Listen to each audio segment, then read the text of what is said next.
Be the black man. Watch what you say.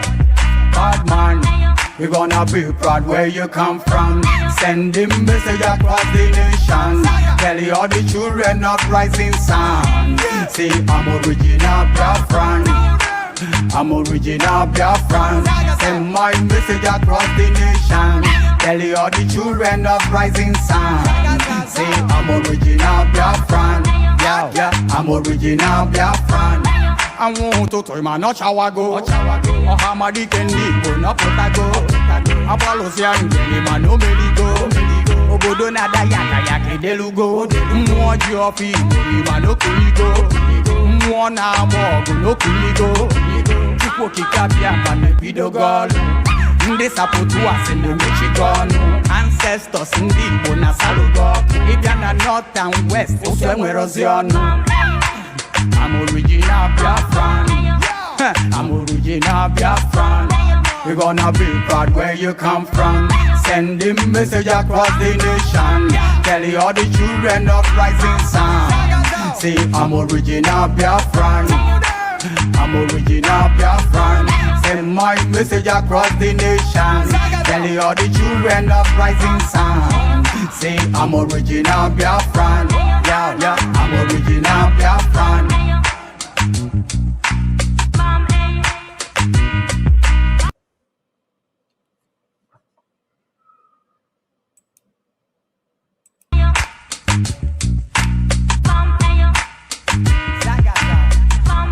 Be the black man. Watch what you say. Bad man, you gonna be proud where you come from.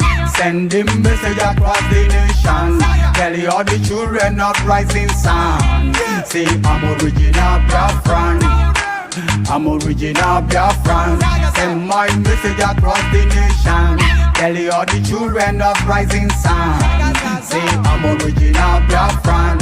Yeah, I'm original Biafran. I want to tell my not chawago. Oh, Hamadi Kendi, go not potago. Apolosian, man, no medigo. Obodo nada yaka yaka delugo. Mwa jofi, man, no kuligo. Mwa na mo, no kuligo. Chukwo kikapia, man, pido gol. Nde sapotu asende Michigan. Ancestors ndi bona salugo. Ibiana north and west, oswe erosion. I'm original Biafran. I'm original Biafran. We're gonna be proud where you come from. Send him message across the nation. Tell you all the children of rising sun. See, I'm original Biafran. I'm original Biafran. Send my message across the nation. Tell you all the children of rising sun. See, I'm original Biafran. Yeah, I'm original Biafran.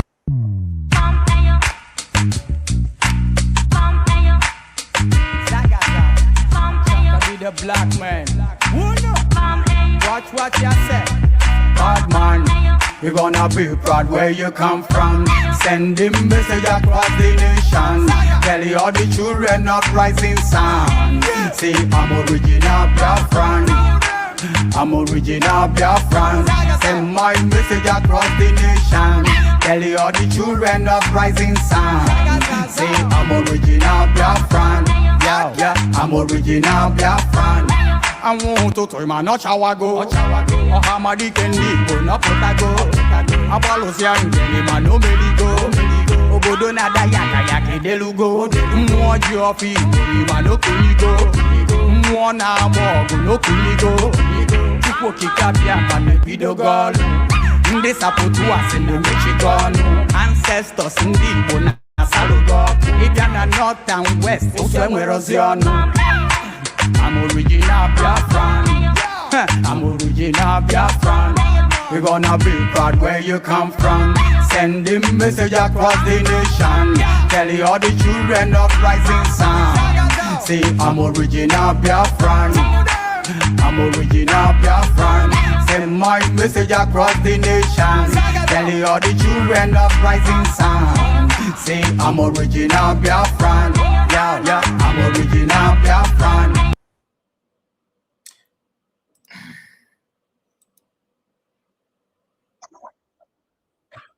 Nigeria ever works, I am saying this publicly. Let the university that gave me my certificate and degree, I graduated with first class honors, let them withdraw it. I will tear my document, I will tear my certificate if Nigeria works, because it will prove this is my thesis, documented, supervised by professors. This is a research that took me 4 solid years to research about Nigeria and the solution for Nigeria. And the solution is, ladies and gentlemen, we can walk. There is no amount of prayer, no amount of government, no amount. We are in a diplomatic hostage. Diplomatic hostage. Okay, so this is 55 pages document in total. The document is all about Nigeria can never work. The only man that documented 49 pages. Prove it. All right, welcome back again. I told you that I will come back, right? So I struggle to keep my words. But I have to come back. I greet all of you. Please, as you join us, make sure you like the video. With an evidence. This is 6 minutes. Write it down that Nigeria. This is 6 minutes to the program. Okay, I welcome all of you. I am going to quickly go to the comment section just to scan through that before we start the program, because this is later, as we know. So your involvement will also help us, because that's the only thing that they can encourage us. Number of people that like the video, how many of you that will stick with us as we run the program? Okay, so if you are one of those that check out, please, this one I want to be permanent here. All right, you can check out though. I can't control your life. I'm just making a request, because this kind of this late hour broadcast is not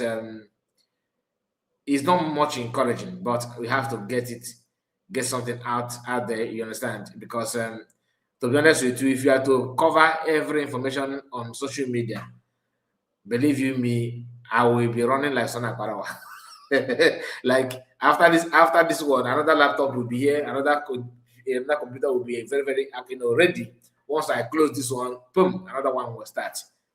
But because this is not satellite TV, this is just a social media platform that runs with algorithm. So you also need to check your algorithm, and as we speak now, the owner of the platform are doing total gaga. If you know what I mean by total gaga, they are trying to control a lot of things going on on their platform, which is then somehow affecting us. No matter what you do, they will keep on sanctioning and limiting and suppressing everything. But we cannot do much. You can only do the one that you can do to help ourselves. So having said that, like I said, you're welcome back again. Maji Chigoze, this is our brother. If you happen to be a company, and normal big company, at the end of the year they will give award to best performance staff, giving gift to the customers, and all that. This brother, Maji Chigoze, is that kind of people that company we call for special treatment.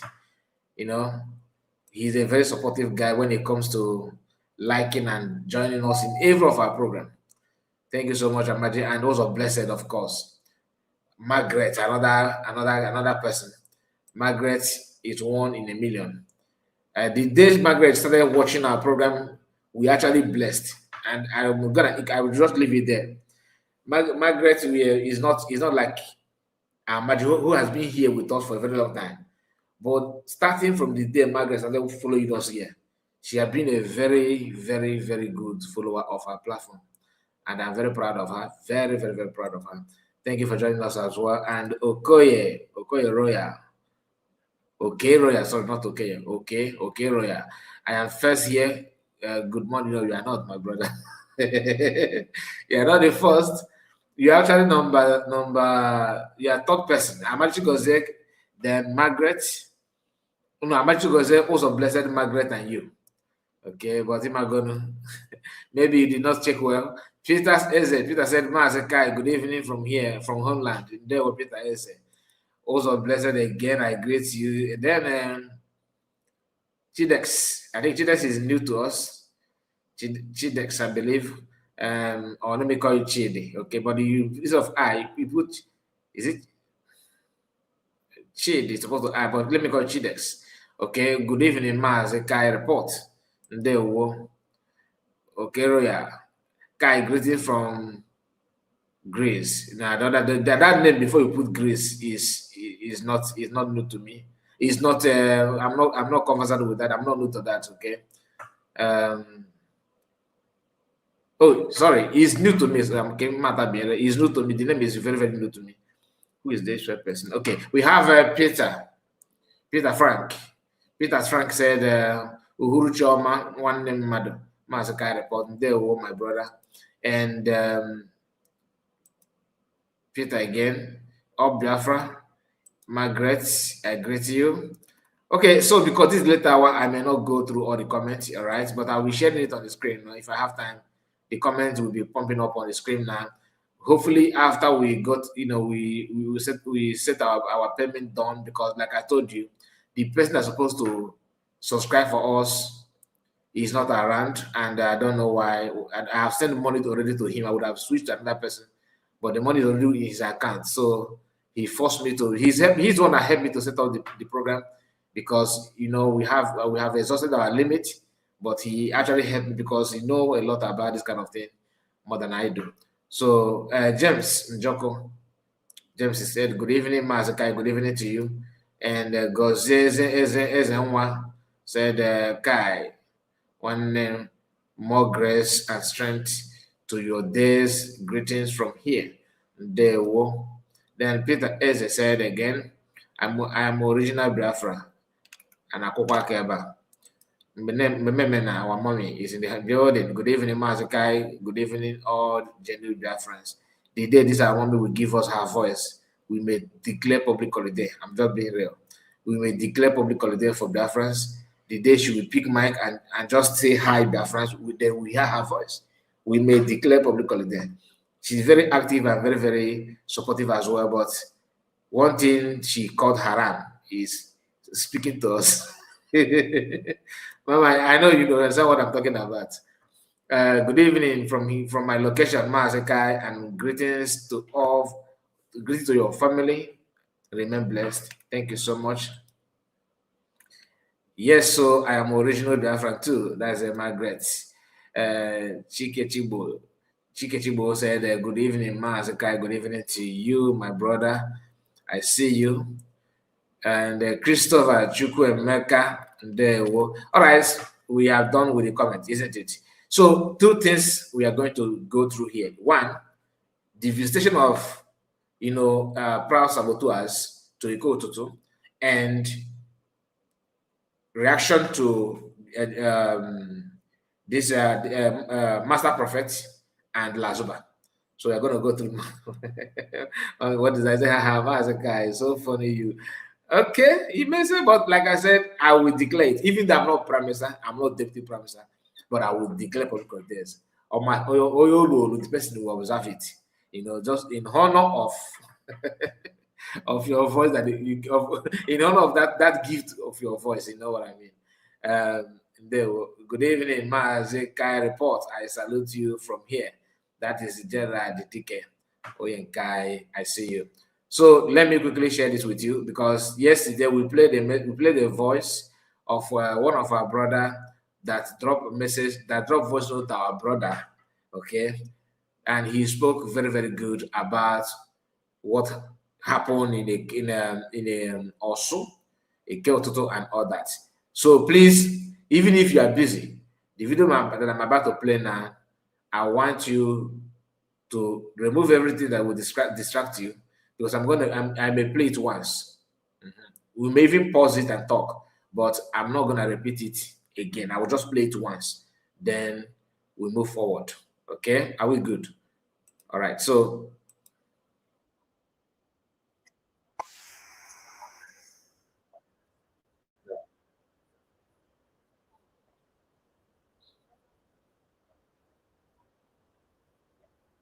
sorry about that. The video is doing what you know how to do best. Ghost town, one of the busiest markets in Imo State. Just a ghost. Okay, what will happen now? Like I said, let's start from here.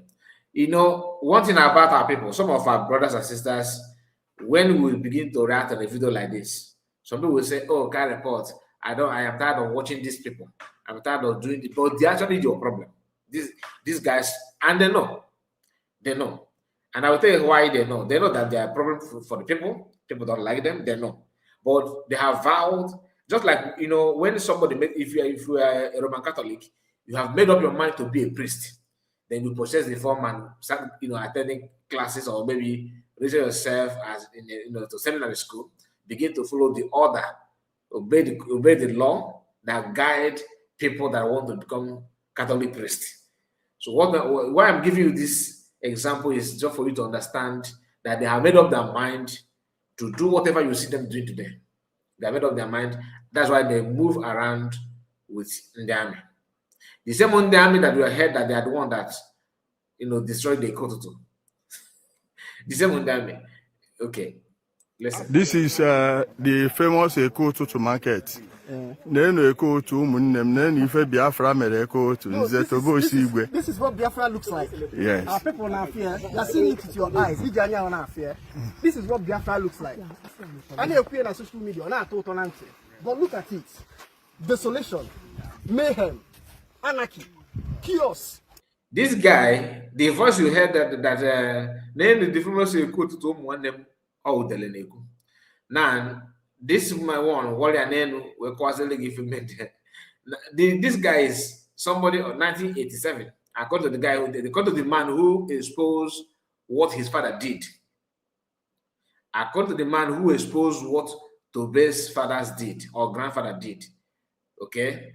He said that Tobe is a child of 1987. Why am I emphasizing on this age? Just to tell you, he is very, very young to compare Mas Namodoko Kano, that he's demanding his head. Okay? And he's older. Sorry, Udele. He's younger to compare Udele. But Udele is the one, using him and telling him, not me Nze, Tobe. What I can happen to you? Okay, negative. Ghost town, one of the busiest markets in Imo State. Please, you guys, please, come on, can you share the live stream? Let me try and share my share as well. Can you share it?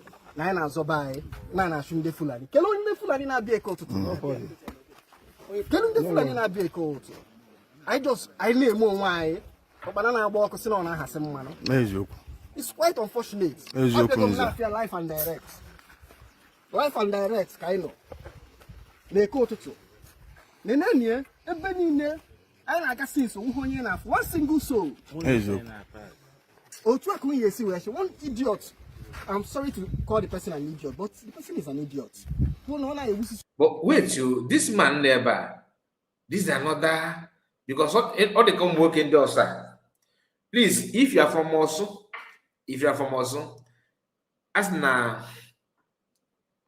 keke mesu ko na yo ilobu ko that na jimoti hoko ida oko no ina reach ina eri ona adaga oko no imota ina eri na afọ ikuku onu kwa to calm the G down. Na ogu magi n'ụkwụ ogu onye ogu ma gbajie n'ime arụ gị n'ime ụkwụ gị ọkwa ogu ka ị ga-eji wee ka mgbada mkpapụta ugwu anọ gị n'ime ahụ. It takes people from Osu to reset the brain of ndị Osu and any unless Mono Japo the same. Unless everybody from Osu is just like them, like they are all in unity in what these people are doing. I cannot imagine that from my own village. Group of people are gonna get na told us not even men. But I think it's not possible. I'm sorry. It's not possible. If I got there, I will say the truth. But I cannot say it for some people because I'm not there. I cannot come out now and say, "Also, no, this is what happened." I cannot say it because I like to say what I can defend. Everything I'm telling you about also is hearsay. To be here is also hearsay. Udele hearsay. But only also people, not one person only. Even listen, you guys can create a platform on Facebook. You may hide your face, because they maybe they have they are more grounded in buying people than you. But you can do something. Also, people, both men and women need to verse out. That's one thing I like about Anambarians. I don't think this they may call them Anambra because some part of them are, but there are parts in Anambra. These I don't want to mention them. Anambarians, if they hate something, they will not hide it. They will go straight and one person may stand against other ones for saying the truth. Because Anambarians, if you provoke an Anambra man, if Anambra man doesn't like what you are saying, he will call you grandpa, no, do like that, and he will stand down at that thing. See, but other part of Igbo land, they are not really, like that. I will give you an example. Some of you know this lady called Aye Anambra that lives in Canada. That lady was just one lady on a face group of Ndofe man challenge ever with her own voice. She don't, this issue of panicking sometimes. Each when in only few individual from us are doing all those things. I don't know what happened in Osu. Like I told you, my mother is not from Osu. No, I don't have any connection to Osu people. You get the point. But Osu people need to tell us. First thing first, anything udele on ya, go signal. I'm going to much of pay attention. I will pay attention. Like for example, now, if people begin to say that nwa soluda neme uta na gbego, I'm okay. Ozonia. If people now say that Ozonia blood biological son of Soludo, I'm just giving you an example, okay? That no nwa Soludo like nwa si na wepota. I will begin to, kind of think in that line. Okay, maybe I will give that chance. But now with the join of voice, with that noble was soludo, I will tell you that it's not true. Why am I saying this? This is how I rate Udele today. Udele is somebody that I don't believe that will support anything good. Even Udele, if Udele come now and attempt that I said that Christianity is a good thing. Believe in me, I will begin to suspect Christianity, even that I'm a Christian. If they open his mouth and begin to preach in support of Christianity, that's how bad I rate him. If they begin not to preach that Christianity is the best thing that will happen, that have happened to humanity, I will begin to subpedal my love with Christianity. I begin to withdraw myself a little bit. I begin to withhold. I'll begin to suspect a lot of things. Why? Because Udele is involved. So what I'm trying to tell you that as long as this man and this Tobe is in this group, everything that's saying, whether they're saying the truth or not, it to me is nonsense. If you are from Mosu and you're a man or a woman, you are matured enough. Look, Obon and the Biafra Liberation Army, ESN, whatever you name, maybe you find that in the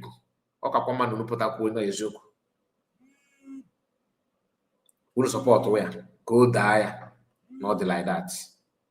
You got time to come in Ghana. Just a moment. Hello, Barrister. Good evening. Okay, man. Yes, I am.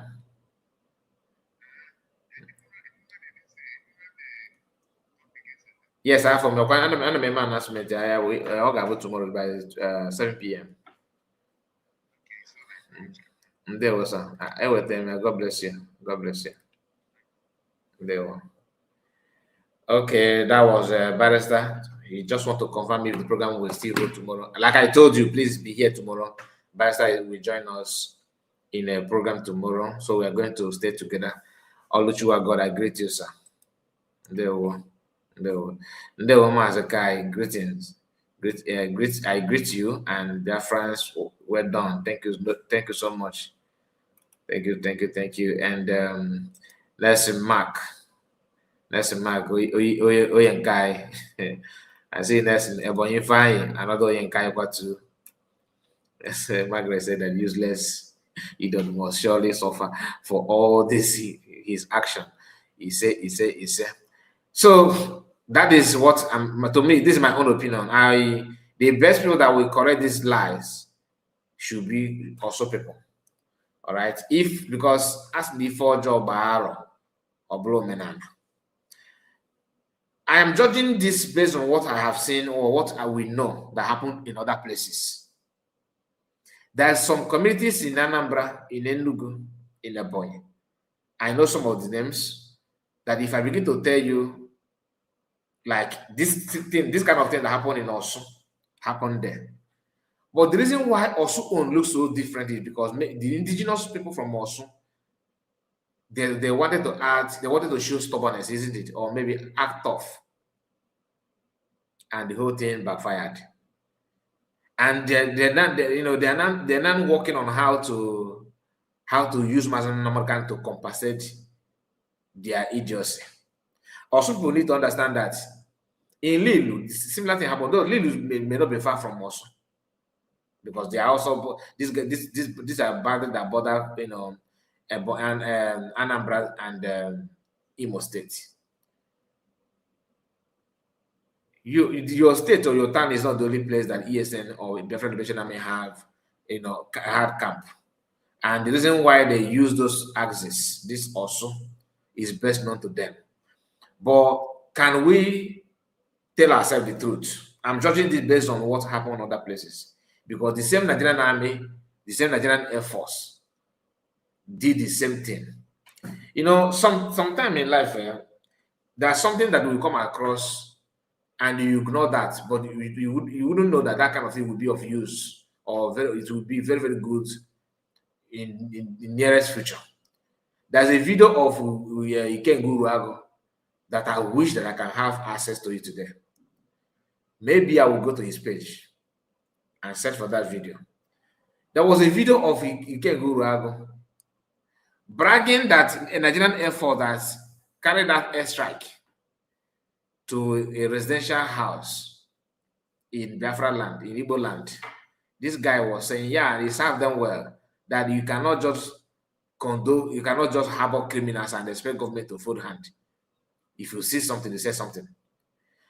Those houses, after that kind of airstrike destruction, they will take the Mazamakan ESN and bomb these places. Looking at the Ututu, you will see that when you hear a Ututu, I was even thinking that it just maybe a Ututu, maybe let's say maybe 6 plots of land or 7 plots of land that are called market. You know what I mean? But what I'm seeing here is not just like that. Not even 7. I'm even rating it high now. I was thinking that it may be 4 to 5 plots of land. This is just mini market in the community. Little did I know that it's even a vast a market with a vast land in their own way. And there's no way Beverly Liberation Army or ESN will carry out this kind of thing to every building there. Because they also buy what they're feeding on from this market. So who bring army to challenge those people? People, right? They are the one. Anyway, here so be it. How can you reason like that? Okay. This guy,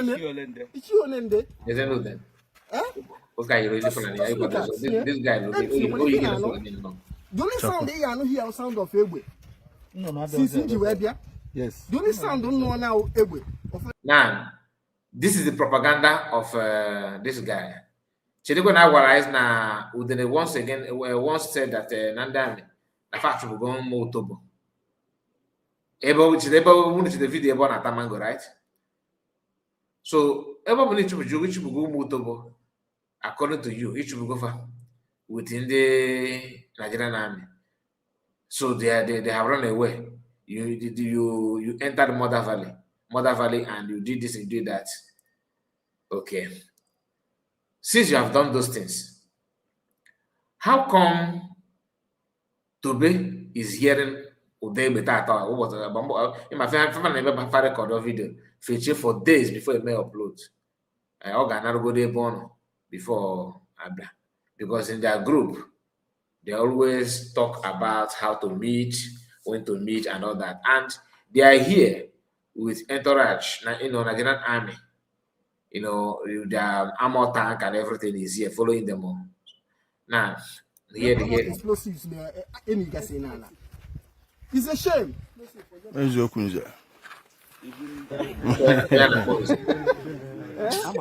did it in my own. I swear.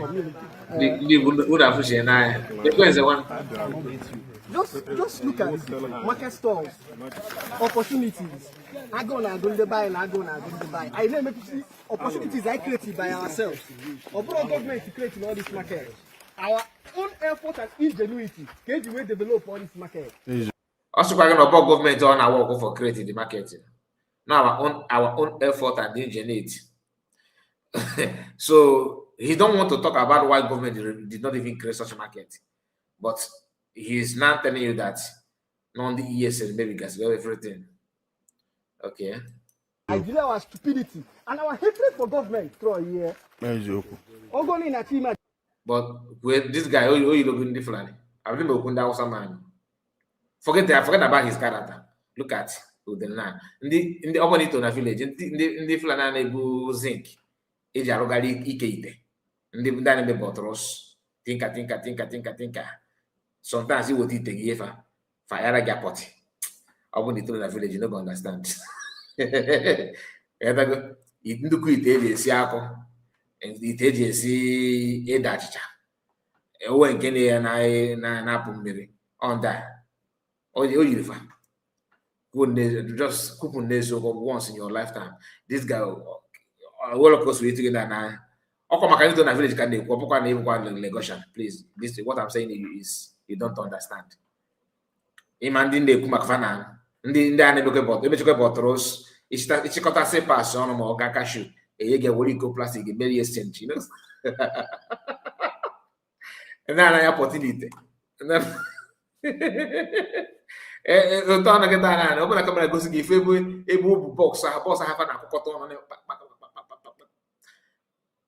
Tinka. This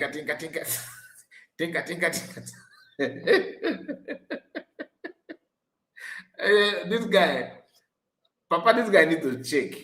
Open up your card. He actually need to genuinely check. Open up. Guy will do for again. Guy check it. Ki happy with those are even working. A matter no kwa Buhari lineage kagenya in a pagari. Why we can do and don't do. Some why not everyone. Some why I cannot. Sometimes I'm not proud of those kind of women. I'm not gonna lie to you. But in every church there must be a Judas. He's also in the men. Igbo men are doing the same. Egana bende, egana na Yoruba. Emopo makatre. Baraka batani. But no drug say na the mother for your boss. Mano you all go to limia. You refuse to protect your children, your own offspring. And napogen wanali. Echi na America fa na akụgarị na akpọzi brain mana n'ebe mụpụ hafa oze brain ahụ wee na challenge ndị be anyị a na-ekwu na ife ndị Yoruba na-eme ma ọnụ nwa Yoruba nwa Igbo ọbara Igbo amụpụ na Yoruba ji brain Igbo na challenge brain ndị Igbo disguise na ya nọkwa na ebe dị ụta unu jiri ya nwayọ unu kwụsị mụ ka termite na mụ ka mkpu. It's not good. Can't you do it? Or where will you destroy your own? How many millions of protein? Yes, you may have after.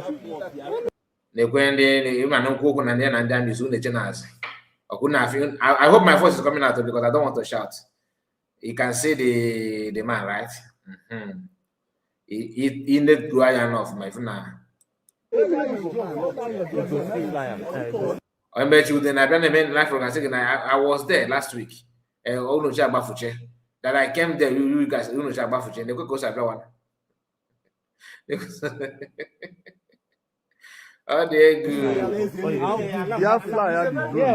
But nice. Oh, they got calling. See what inside down. Okay. That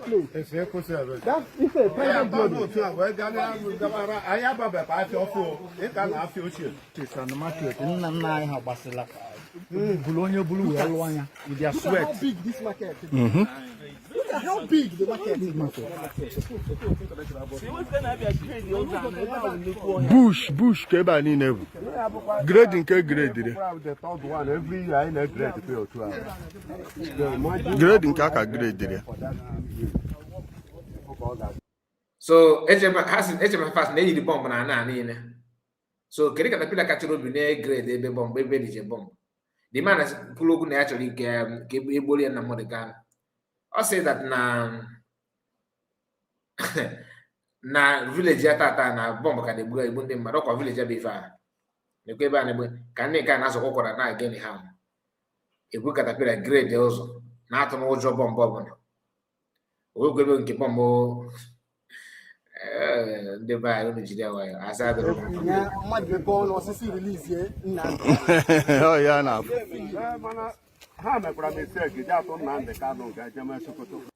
In an egg and a wagon.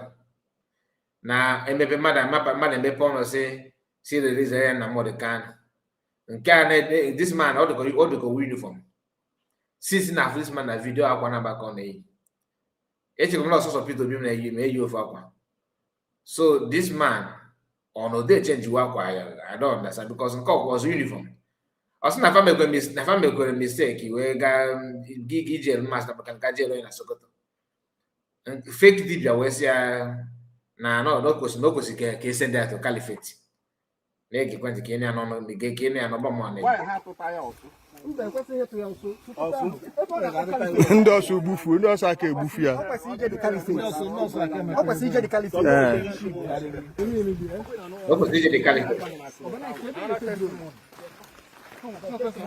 Ụmụnne. Ọkwa nwa 1987 no. Tobe na asa eze. Ekolufe ka agba 419. Ulu ababa otie n'isi. Ulu bure de tie. Oto na keta na woli form maka na Igbo. Nothing.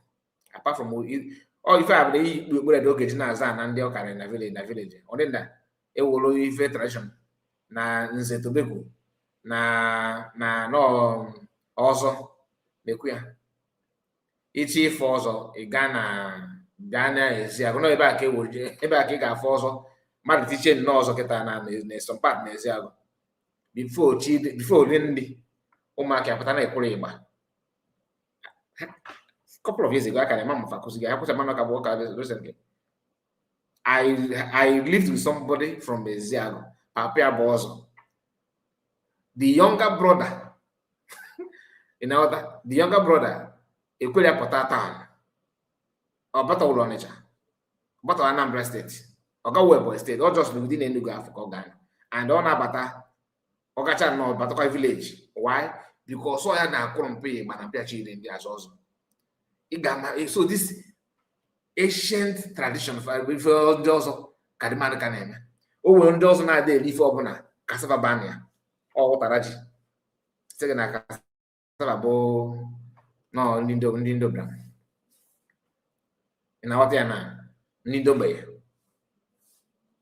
To Beketa. Mano also Nathan, also Cabos Naga Club. Or show more here no the Rose girl, Mabulu. That kind of us or the go and fan about it. But Fanta Mundia Qualaqua, you will be red. Can as Okolana. Nchame Ribo Nchame.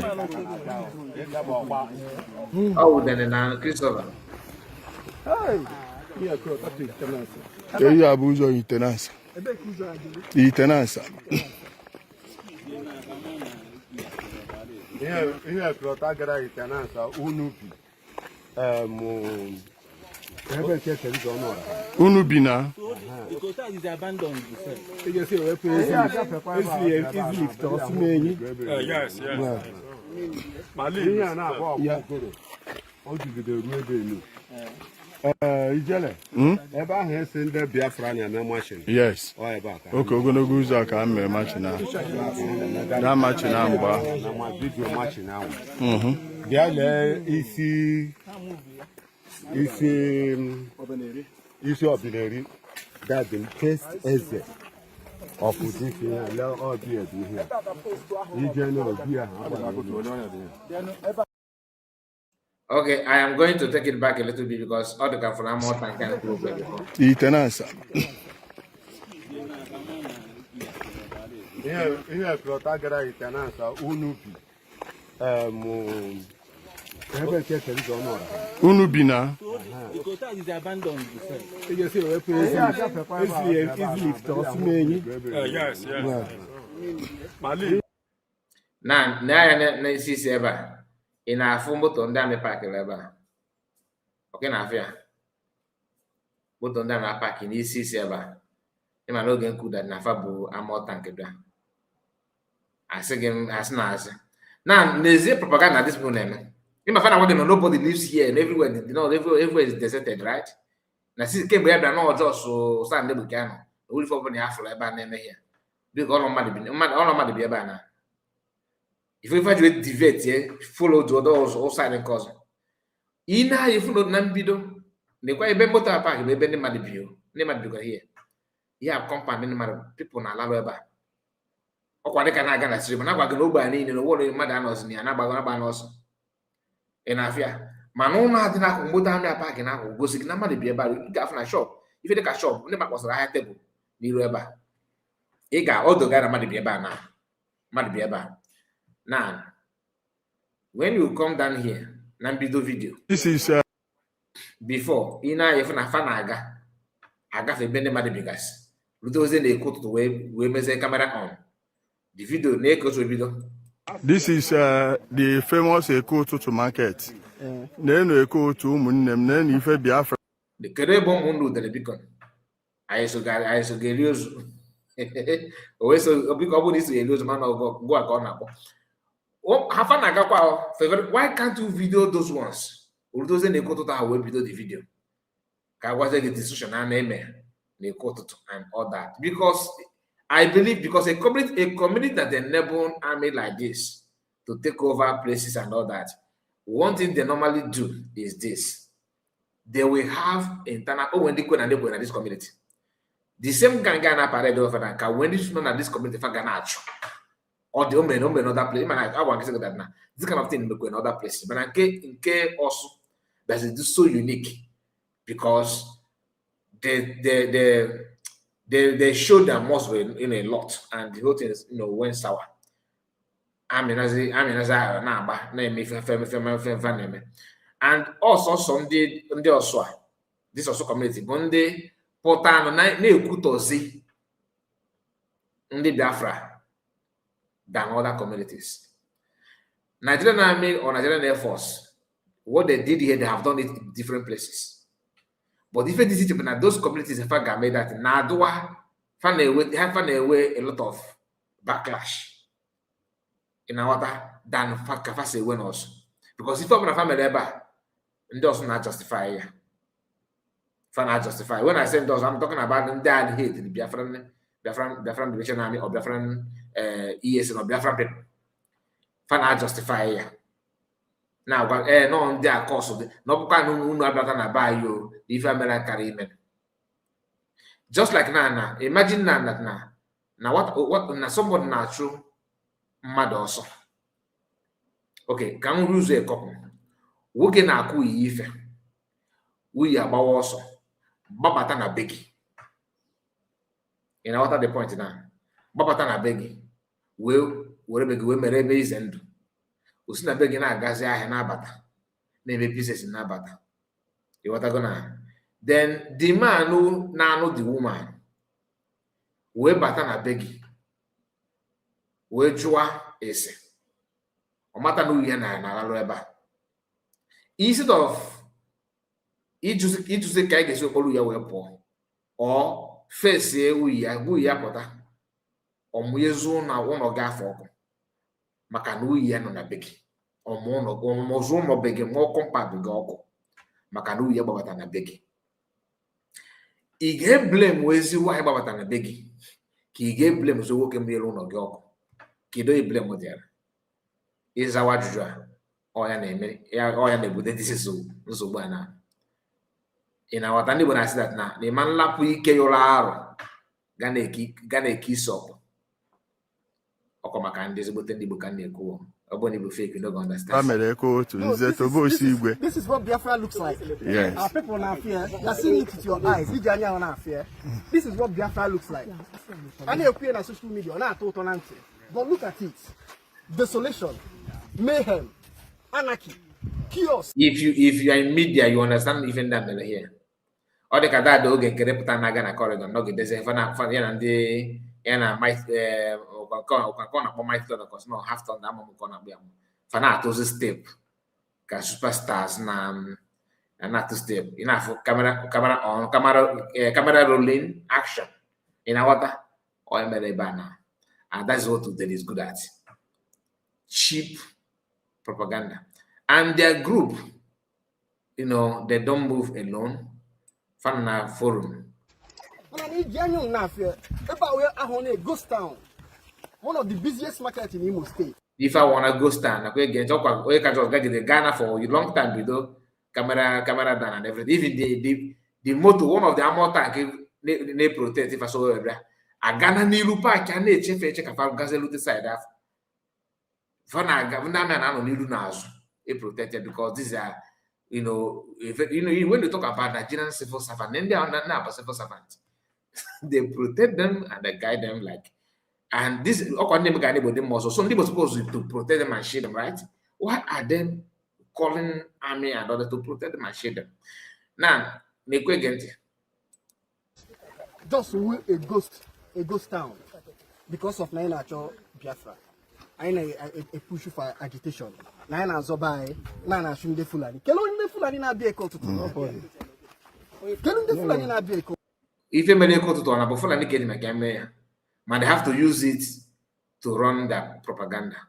Or when they was say one suppose in the Koyans in an able suppose a kaifenile, which you question what was or yen or donors and kind of pneumonia. In Zena safer and off. Zena safer in the way, I believe. You feel like a kid, I say for a kid, they make on a roll columns. I know more why, but banana walk on has some money. It's quite unfortunate. I don't feel life and direct. What's the other? This is much important. They have to go like only Kurundi one. I have to go where I am now.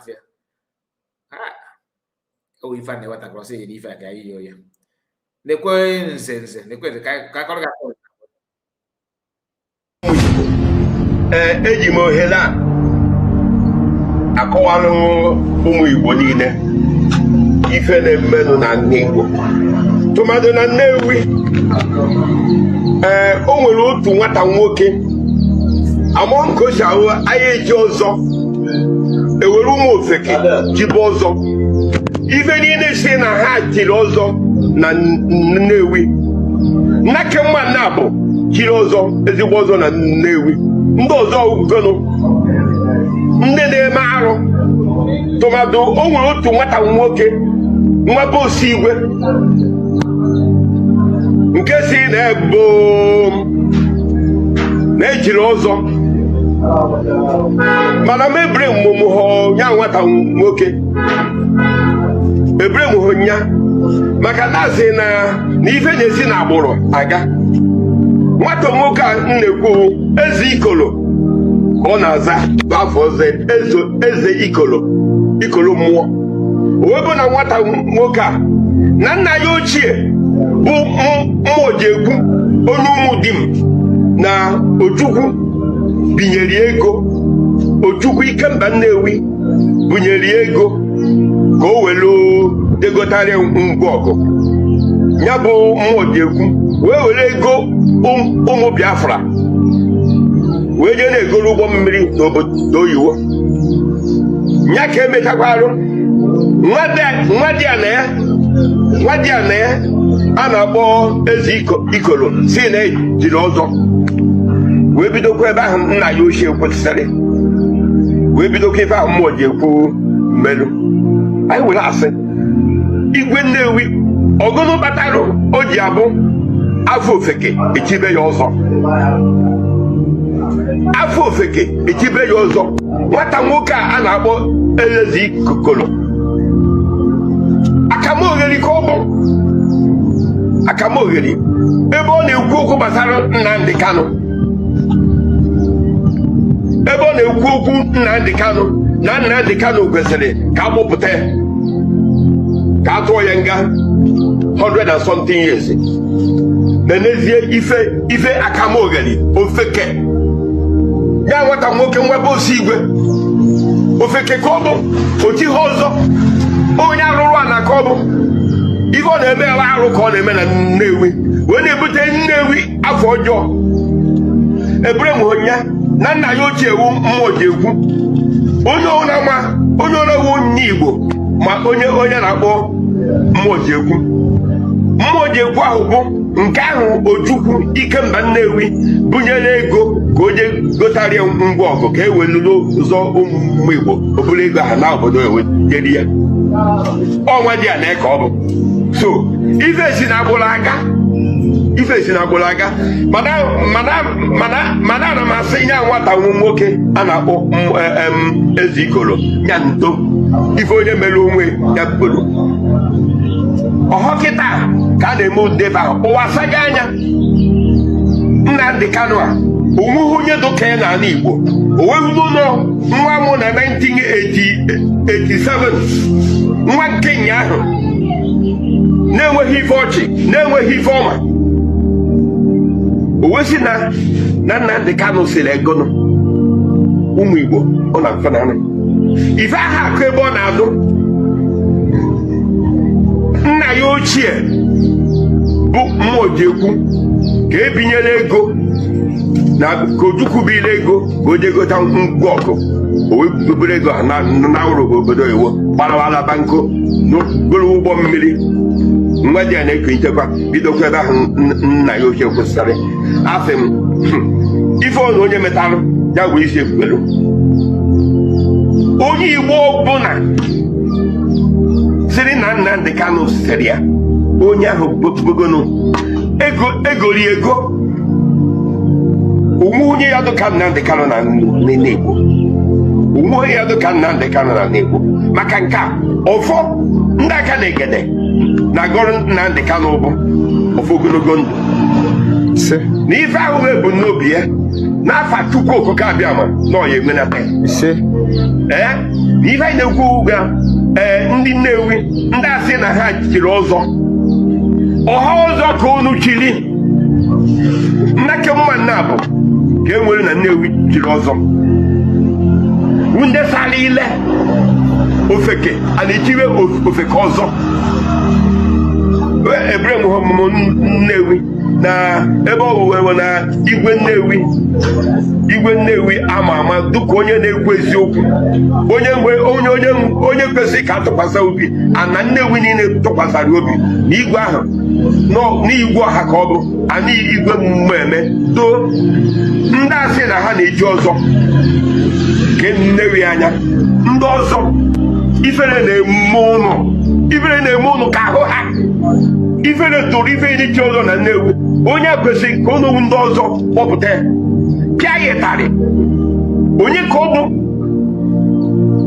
ka ọ bụ na Nnewi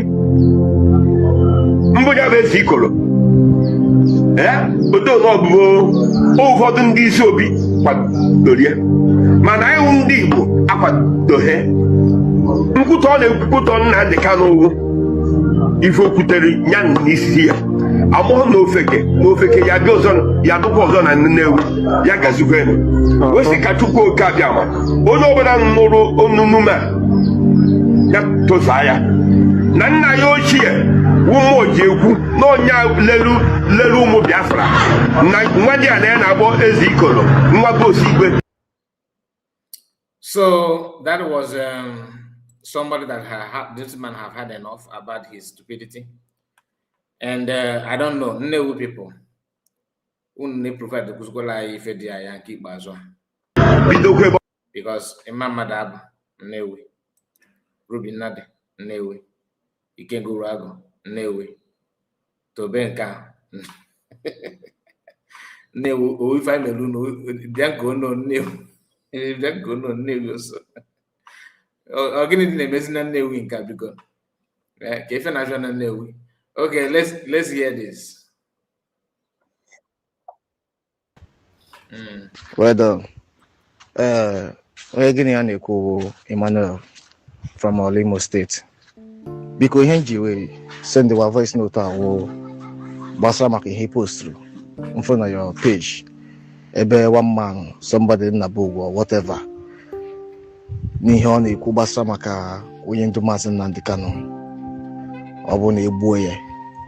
Ni hega di mana alosu. Olu no so bo fihe. Uwe na aju.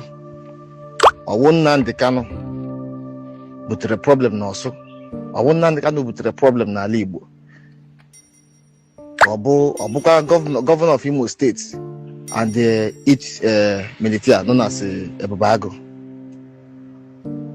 Ndị a wunde butere problem enwere n'Imo State. So kedu ihe nwoke ga-eje mọpụta online o wee na-akọ akụkọ si na ọwụ na gọọmenti Igbo Nnamdi Kanu also will return to normalcy. What is happening? Nna ajụ ka ihe na-eme ụfọdụ ndị Igbo baanyị. Onye na-ekwu okwu ahụ na-abata ala ọ na-abata this village wee mara ihe na-eme. Etinye o wutere m ofuma nji wee sị ka m bịa to your page.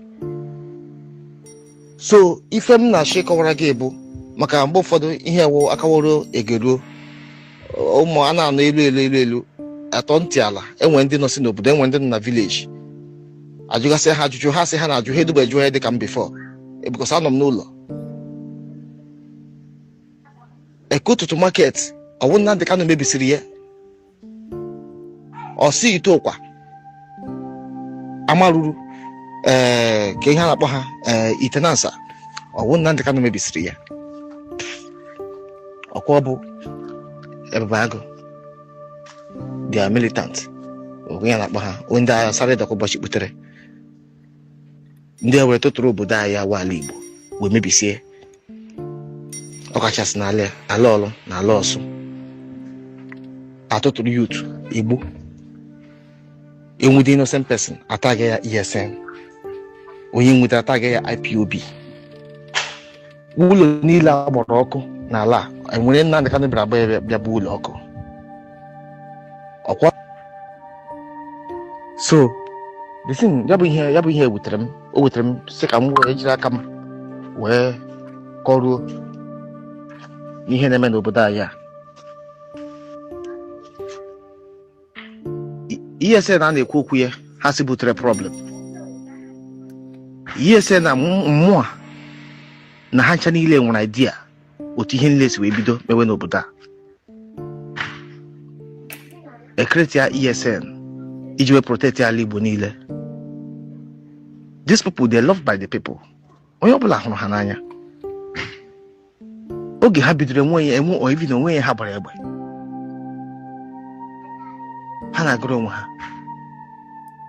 ewe bido iji Ebubago na amị eme ha attack then he bido wee na-retaliate.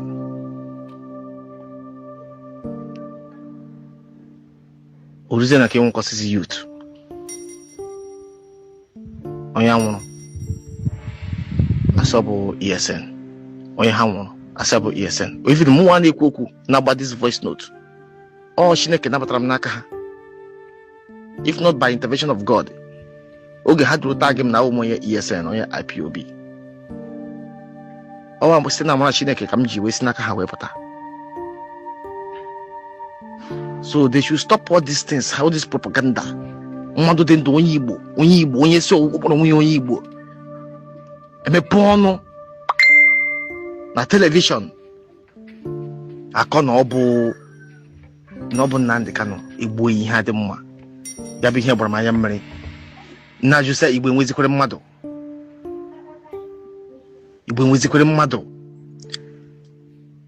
the same day Ebubago ha fọmụrụ atrocities niile ha na-eme n'obodo a ọwụ ha na-ahụ ha ọwụ na irepụ ndị ụmụaka nọ secondary school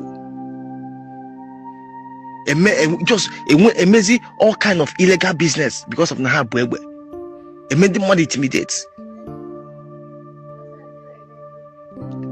The same day Ebubago ahụ gọọmenti kpọtara sị na ha ga-echekwa ya na ESN wuzi bandit ESN wu terrorist.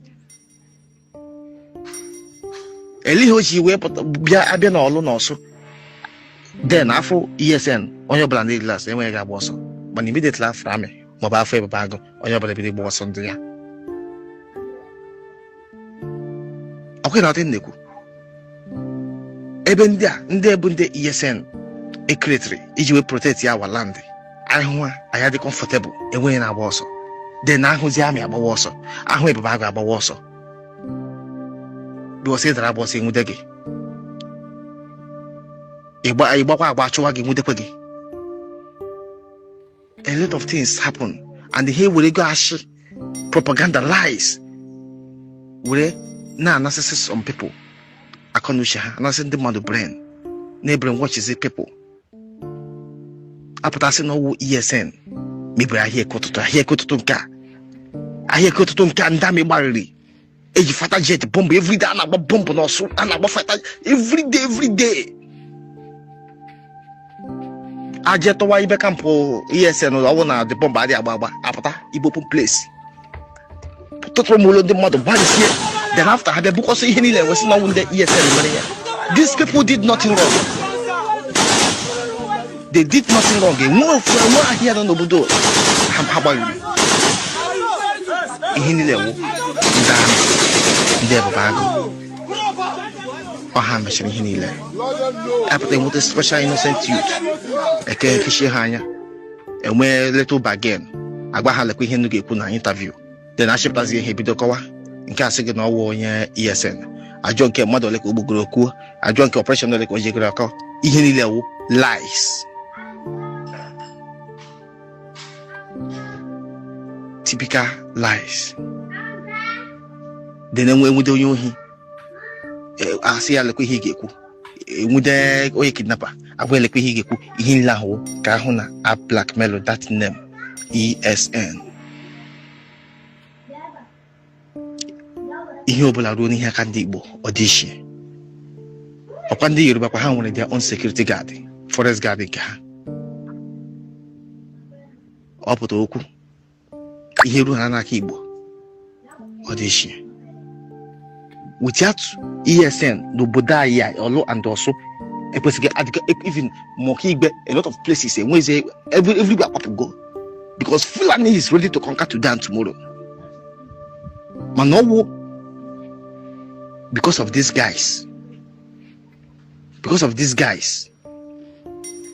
mere ihe obodo a wee chijie ọ dịka mmadụ na-ehi ụra ma ọ bụ ndị nne na nna anyị na-ekpu n'ime ọhịa ji aka ọrụ. All right, so I played the video yesterday. You already know his own take when it comes to female Nosu and all that. So let's quickly move to Lazuba.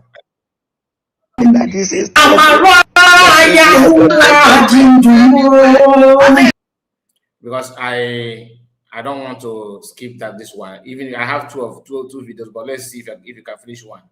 Because this is 1 hour plus already. I don't want to keep.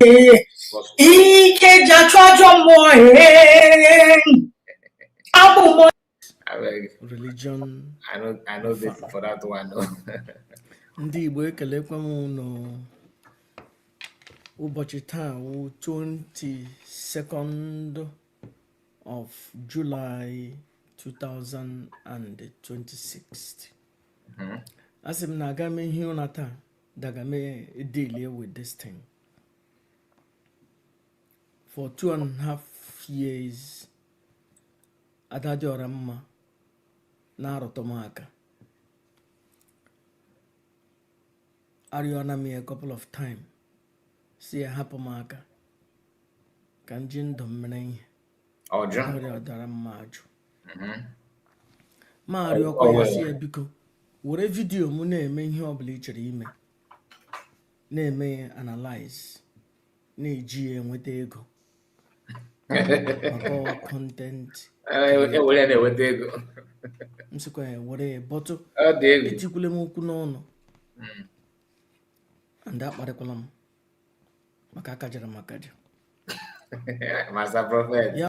Akaja. So yeah, you have to be careful. Now na Oka ndocha butere Christianity. Ya wụ na ekpere m sono ihe ha na-eme. Sono ihe akọrọ na ha. so n'otu ha eji domenye ha abịa n'elu ụwa niile akara m ewu number 3 or number 1 n'ibu amụma. Wow. Maka akajara m akaja. Wow.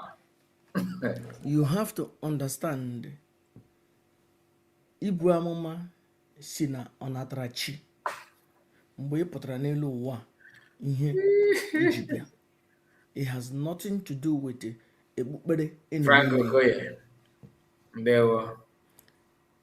Amụma na anyị na-anụ ihe, anyị na-ahụ ihe. Yes, yes.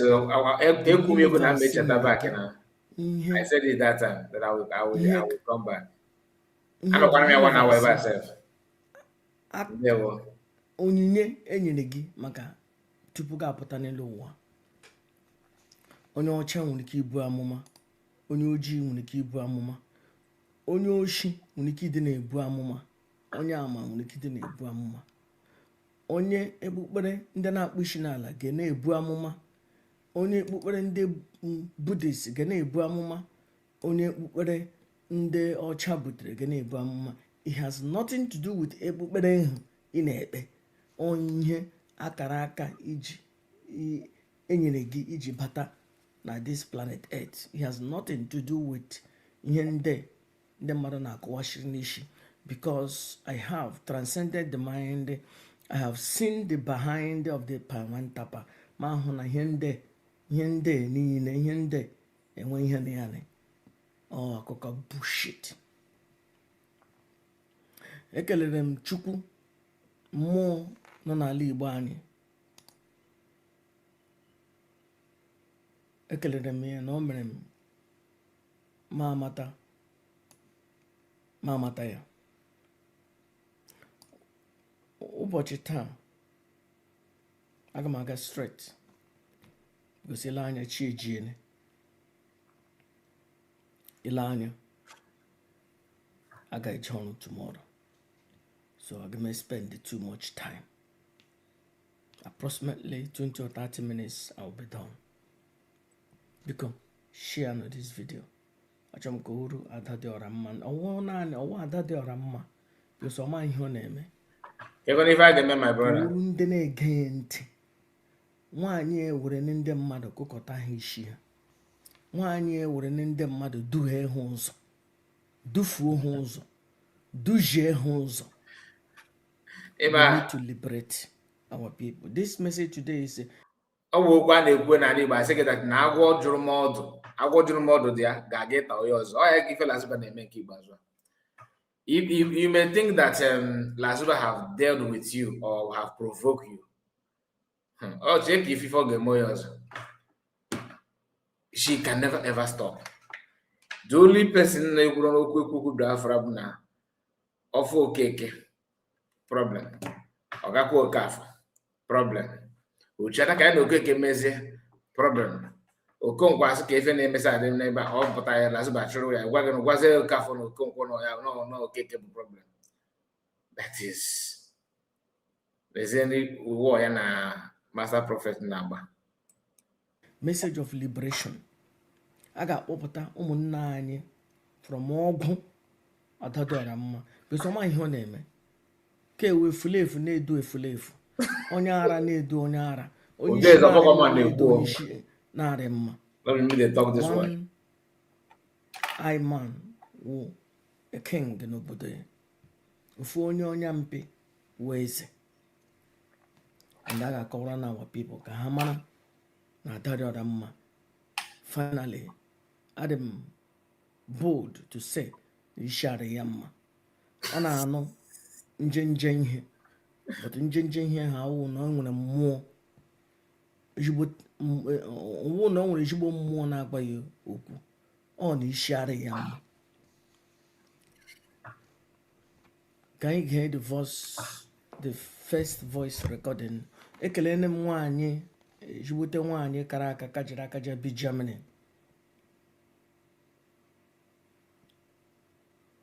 Madam Elizabeth Okay. or a grandmother, or a mother, a wife, a grandmother. Ekele me for you with the name this voice recording. I want a lot of people. I need to disappoint them. Those on I call oh, but 1 year struggle you with the name this voice recording. And Urube. That's why my brother, because Kodois in Nigeria has happened to.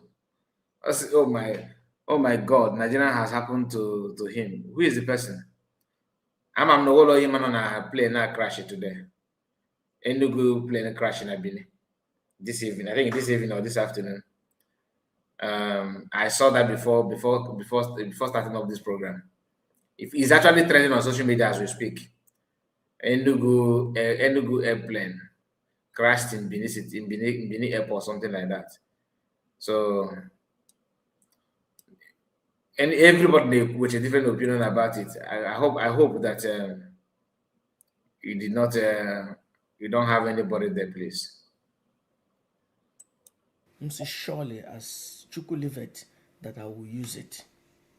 Enugu airline. With the name this voice recording. One name one ekele gi Joko awo ekele name gi fi with the name this voice recording. Recordings. I hear what the first one, I hear what the second one. Okay. Thank you so much. Let's dive in. Because Grenant. Emeke m ihe iji megbuo Ada Diora Mma maka na m ka ya. Yes, aka m ya na ihe niile. First of all, I'm tọrọ ya n'ọnọdụ Igbo akwụkwanụ m nwoke. Ya wụrụ na nchọma jee lụ nwaanyị agamalụ nwaanyị dịka Ada Diora Mma maka ọmahụ mma. Ụmụ nwaanyị niile m lụrụ na ụmụ nwaanyị 5 m lụrụ na Ada Diora Mma erughị any one of them half. Ma ije school ma ịma mma ma ihe niile akara m aka. At least ebidoro m ịlụ nwaanyị. I don't like ka masị si eto ya. I'm just ya kara aka. 97 or 96. Ọwụta ka m bidoro lụma nwaanyị. Ọwụta ka m bidoro mụ na ụmụ nwaanyị ebi m. Ada Diora Mma agadi m eme ya enyi ma ọ fee ịlụ ya alụ. Ọwụhụ maka ihe ya n'ime. Ọwụhụ maka ma ọgbajighị chalk. Those ones means nothing. Ọmahụ mma aga m alụ ya.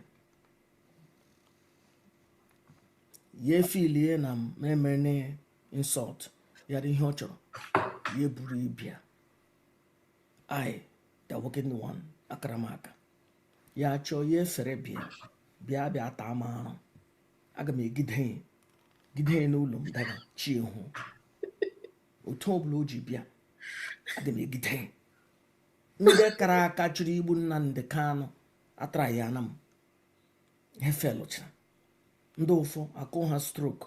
Ndị ụfọ ọbara ha awụọ n'ala. Ndị ụfọ ha anwụọ ebe ha jiri. Ndị tara ya nne. Onwe onye m na-achọ onye chọọ na nne ọ gaala free. Because ihe na-eso m, ihe na-echekwa m ka nkụ. Ma ndị na-arịọ m na mbịa ma biko na mbiko na m ji ọsọ bịa were ọfọ ha. Anọ m n'ala bekee ya na anọ m n'ala Igbo. Ịbịa na shrine m a ga-enwe mmụọ niile ga-abịa sị m biko na m nwere azụghị m ya azụ ọ natara chi oshinachi. Let's listen the first recording. Ekele na nwanne anyị nwaanyị Aslamia Jokwa Awo ndewo. Nwanne anyị nwaanyị bi Cologne from Germany ndewo. Let's play the first voice recording. Noga na Ada Diora Mma ishari ya mma na onye ara. Biko share no this video. Biko share na. Although na-eme video anama eme announced. Anytime email announced video Ada Diora Mma ga-agbapụta. Yesterday mmege video mmege program ya gbapụtakwa bịa join ya bịa bidokwe nke ya so that ndị na-ege ntị aga abịa bịa gee m ntị. Adadịọra mma wụ onye ara isi adịghị ya mma. Simon Ekpa confirm na isi adịghị ya mma. Mụ na ndị otu Simon Ekpa ma ndị otu Simon Ekpa ma ndị kwụrụ with Simon Ekpa ma ndị ke adịghị different factions. Ndị niile mụ na ha kwuru okwu enwe onye n'ime ha kwuru okwu ọma gbasara Adadịọra mma. Ha niile si na n'isi adịghị ya mma na onye ara. And it is true no onye ara.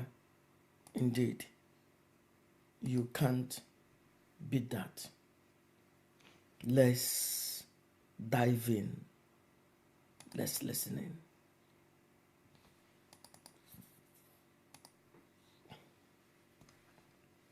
Anyị na-ekwu ka m na-akpọrọta nwa biya m ka ọ na-ji tọọ m.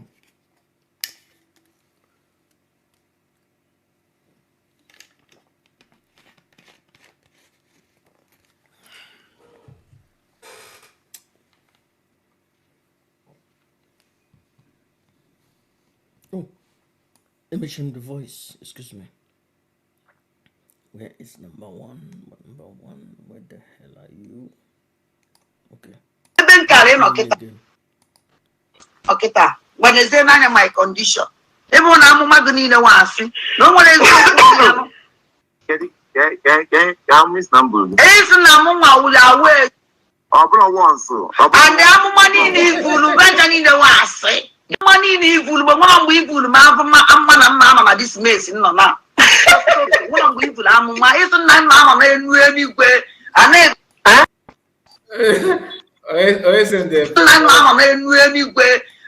I said the master prophet this program, but the person I have to you.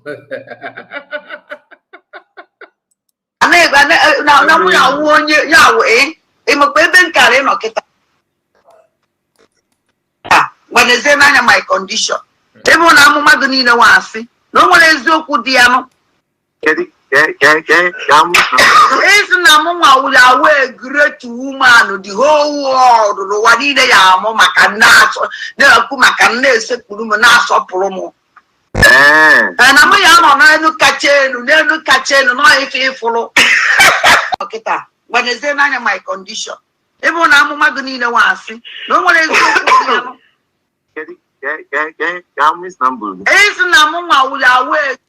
Once. And the money in evil, Benjamin the was because now money in evil, but one evil, Mamma, this mess in Nona.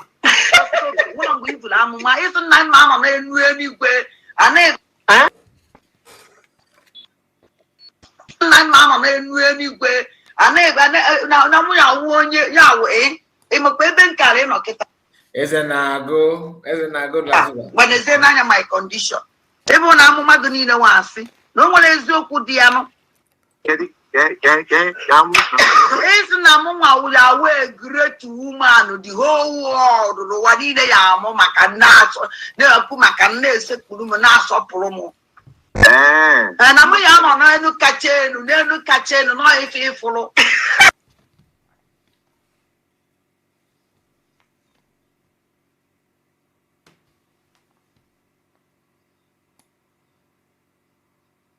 Lest ka anyị kọwaa ihe. A pastor buru na ya amụma na ya ga-awụ a great woman, nwaanyị kachasị onye niile n'ụwa niile, na ya ga-arị the most powerful even na Biafran land, more than Nnamdi Kanu, Nnamdi Ezebiro, onye ndu supreme commander.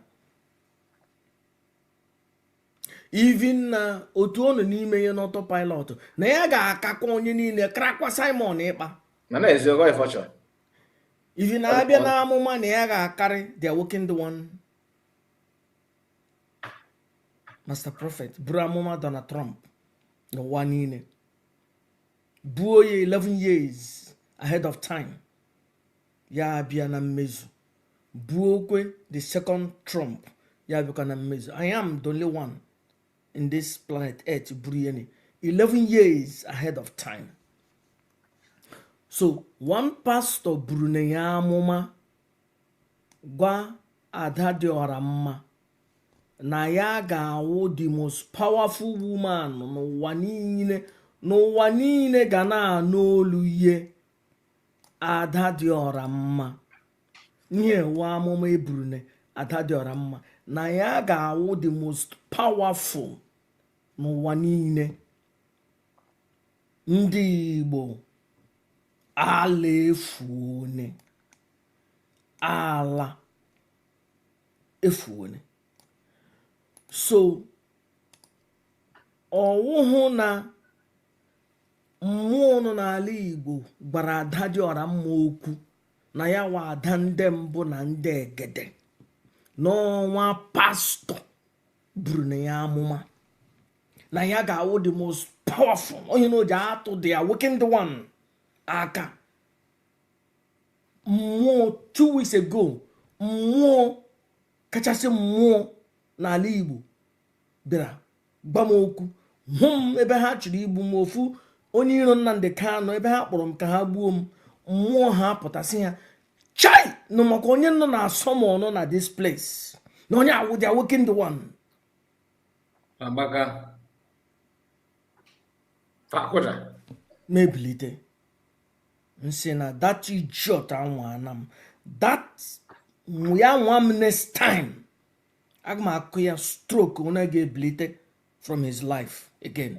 In fact ye jeje nwa m today, I the awakened one Biafran spiritual leader, mmụọ niile na-eche m na-echekwa m na-arụ n'ọrụ na-arụ n'ọrụ ma ndị mma ma ndị nna ama ma ndị si m na mbịa wụrụ ọfọ ha maka anọ m na the land of Ashkenaz adịghị m ebe bịa wụrụ ọfọ nnọ.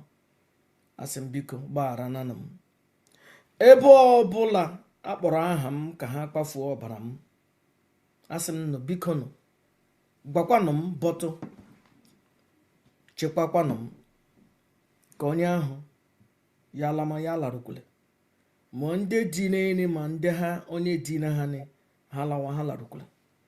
I the awakened one ekwene m okwu.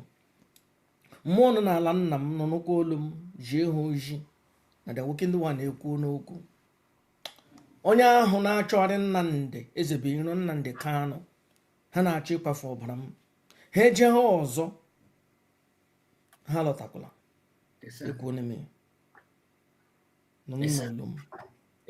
nọnụkwa na olu m nọnụkwa na olu m olekwa na anya mmiri ebe kwele m akwa nọnụkwa na olu m anya mmiri apụtakwala ekwekwa na anya mmiri m ebe kwere m akwa na-ekwekwele ka ha kpafuo ọbara m. I am the awakened one. Ekwekwele ka ha kpafuo ọbara m.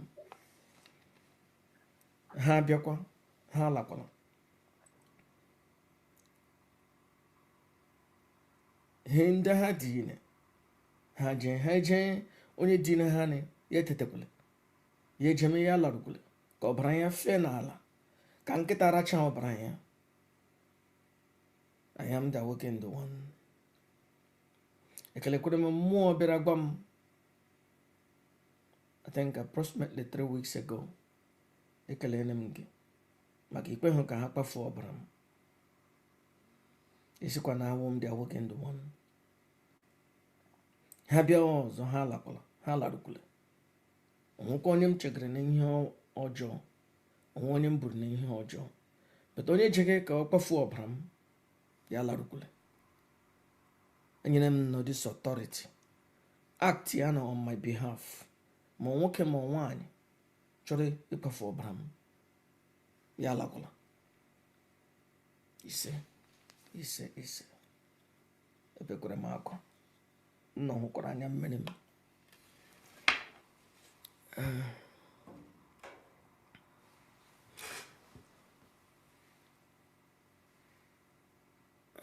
Echenjene m ihe m chọrọ ime ihe ada dị ọra mma n'olu pastor na-enweghị an authentic prophecy ihe o kwuru na ebere na mmezu ebuo na ada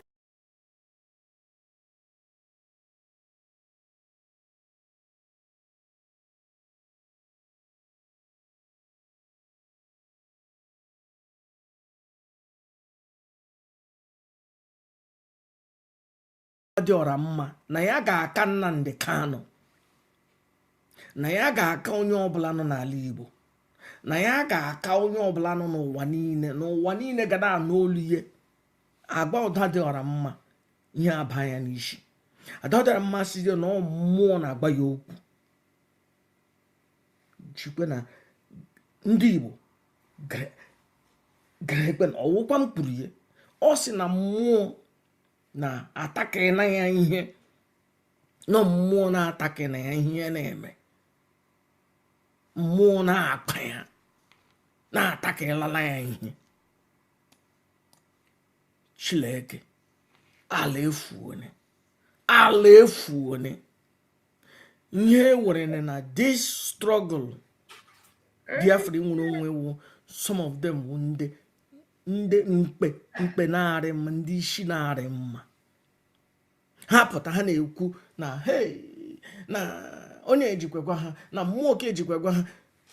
Let me tell you, o nwere onye ga-awụ n'ala Igbo nwere the gift Chukwu nyere m na-azụ ha azụ free gift. O nwere onye ga-enwe ya ni ọ ga-eji bụ ụba, ọ ga-eji mee ihe niile, ọ ga-eji kpafuo ọbara ndị aka ha dị ọcha, ọ ga-eji eme ihe niile. I don't. Akwa everyday meje ọrụ yo unu onye ga-enwe mmụọ projektịrị bịa sị ana m eme ihe shiri ike mgbe ọbụla ị kpọrọ m n'aka m abịa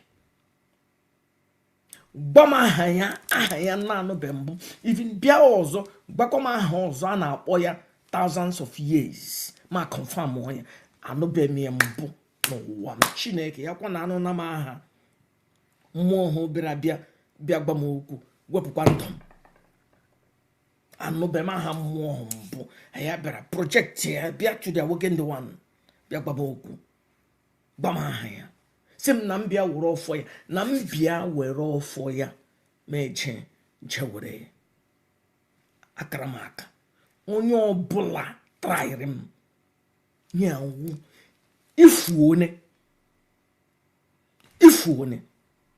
onye ana m achụ mmadụ ana m abịa ihe ụdịrị ihe ha na-ezuzugharị n'ala Igbo onye ọbụla na-acha. I don't do that.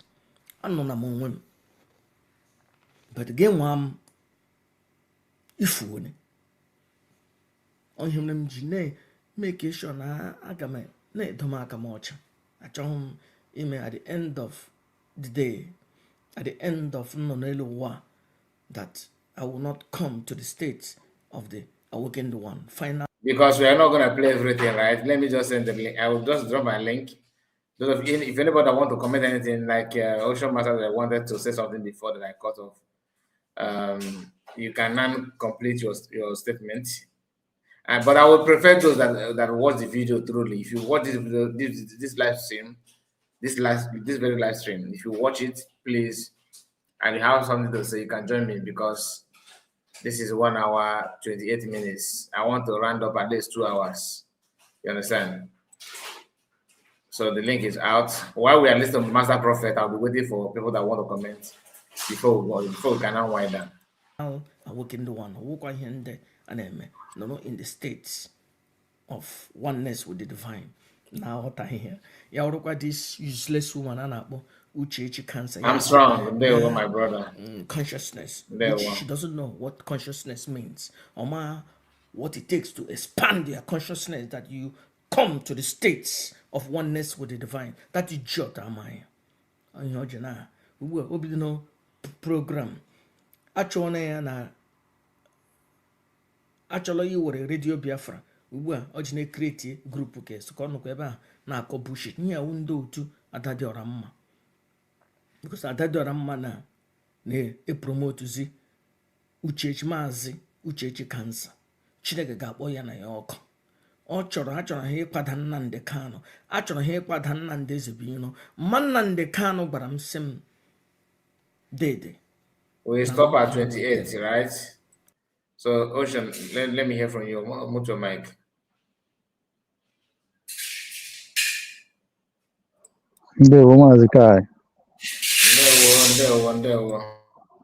I agree to you.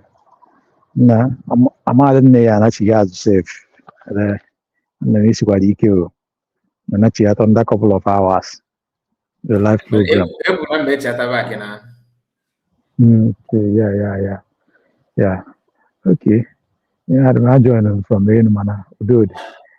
Or can wait to a plane, yeah. You play when you're better before 1 or 2 things. I play way more before. I'm going to play when you're better now. Come Okay. again.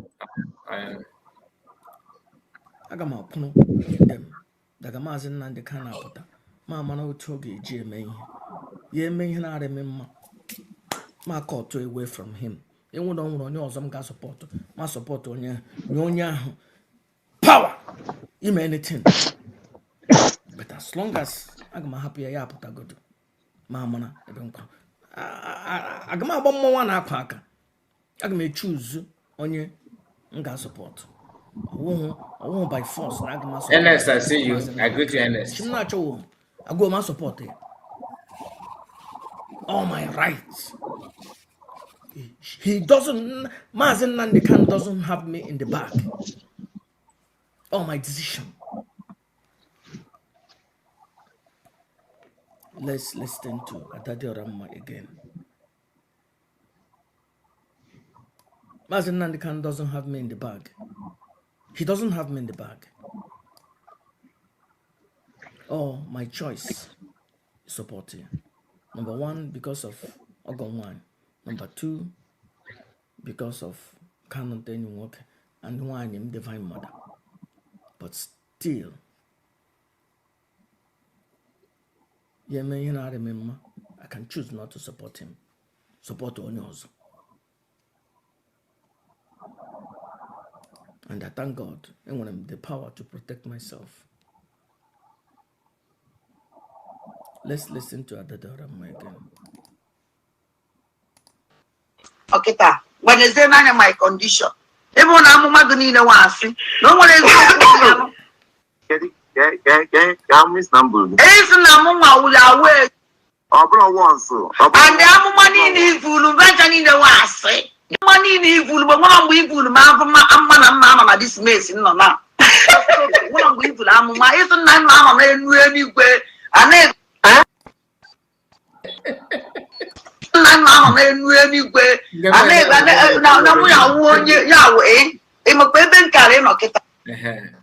so Mazi Kai. When is there my condition? Everyone I'm Magunina was no one is Lazuba, this man not another guy here. Gadi Lotion. They want them Ikewo. Yeah, no, na. Remember I'm master prophet in Eken Madam Eliza. So no Mrs. Eliza, an old woman in Germany. So can Kaisuli Eken Madam Eliza. No Mrs. Eliza. No Banika with program at Yellow Master Prophet. Who we could wad out at the other mod. Open our door on Abia and Odenia.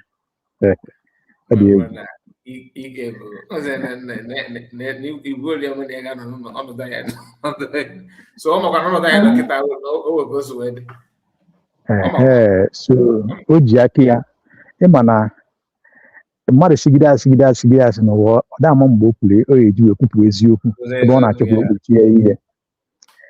Let me start from that very particular one.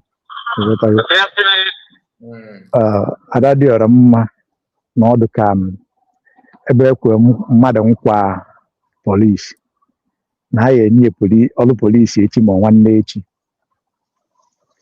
okwezi ka chifu efu tọn onwe to polisi tọn onwe to kọtụmọkpụ jezie wekọba ife ọbụla ọfụ n'ilo na-ewekọba na-ekwebi nkwa polisi so n'ọnya bụ isi amụma pastọ Burie amarụ m na mma akpọrọ m pastọ nke mma mana ka m rapụ ije ebe a na nke onye kwuru na onye ahụ taịtụrụ ya ha etinye onye ahụ taịtụrụ.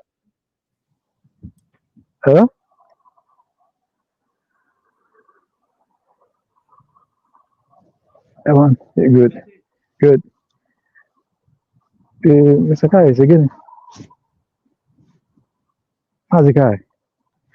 Okay, as I proceed, na Arabiara mma je general arrest na ekwere nkwa police. Then we gawazi anya ahịa. Ọ nachighị atazi abere. Meanwhile na pastor kwere nkwa. Onye na-eru anya na ọfụma asị nwa aja na ọwụ. Ma na m ọzọkwa na okwu a gwara ya makwa n'ime mmụọ ka o si ka ọ based on ihe nyanwa na-ekwu ka eji wee nye prọfesi nke ahụ. Then wetazie anya n'ihe gbasara njem nwere onwe according by her. Then bring anya to USB. Adadịọra mma na-emekwana na okwu agbara nwa awọ lift nke enyere ya aka o wee pụọ na USB na ebe ewuti ya mana anyị nọ ube akwa yokwuo ma anyị yọdị na ya ebe a na-ekwu na ọ nyọrọ arụ onye kwuole nseti ya wee gbazie anya ụkwụ chụpụ ya achụpụ ọ na-edebe arụ gara dị ma na okwu ya ara ekwu okwu si ka enya into 10 ebe ọ na-alụrụ ofu ụzọ. So from this video now o kwere anyị nghọta na nyanwa ife Jesu nwaanyị arụ because ebe ọ na o ji ọnụ ya wee na-ajụzi onye amụma ọmama okwu onye amụma ya wee ka onye amụma ya sorry ka ọ na-ajụ na ọnọdụ ọnọ na ọ dị ya mma gosi na onye nwa ada dịọrọ mma na ọma na ọnọdụ ya adịrọ mma. So maka ndị na-eji etu ya afa asị ya adanya gaba na fampụ ya n'azụ fa na-ene anya ka afọ ebe nyanwa nwaanyị na-ebe akwa na ọnọdụ ya adịrị ya mma. Now bring it again to ihe ada dịọrọ mma na-eme according by master prophet. Ọ sị na o nwere onye na ya na-abọdị na mma na ọ ga-eje mee onye a. Ada dịọrọ mma na ọdụ ka ihe a na-akpọ omelime na nwa. Ada dịọrọ mma na ọdụ ka that is there's onye ala na-ata alụ gba ọtọ na-agbagharị o nwere onye ọ fụra ọ bụrụ gị onye na-enye nri ka ọ fụra ọ bụrụ onye ebi eri ka ọ fụra so ọ just nọ na-agha eze anyhow, you know. So master prophet ya ewutezi ya na Ada dịọrọ mma bịa na-amụghịrị ya ọnụ onye etu a ka o si amụ ya ebe onye ọbụla nọ. Maazị ka ya onwe okwu kwuru isi na agwọ ji ịta mmadụ n'ihe na ihe a na-ekwu na agwọta m ya jụọ gị ọdụ ịghọtago agwọta gị jụọ ndị ọzọ ọdụ ka ama ka ọ na-adị ba ihe master prophet na-ekwu ịghọtago because na mgbe Ada dịọrọ mma nọ na-eme ndị mmadụ ihe ọ na-eme ụfọdụ na-akụrụ ya aka na-eme ihe na-adị end of the day ọtọ nụkwazịa jụọ ndị ahụ ọdụ onye ọbụla na-agbagharị.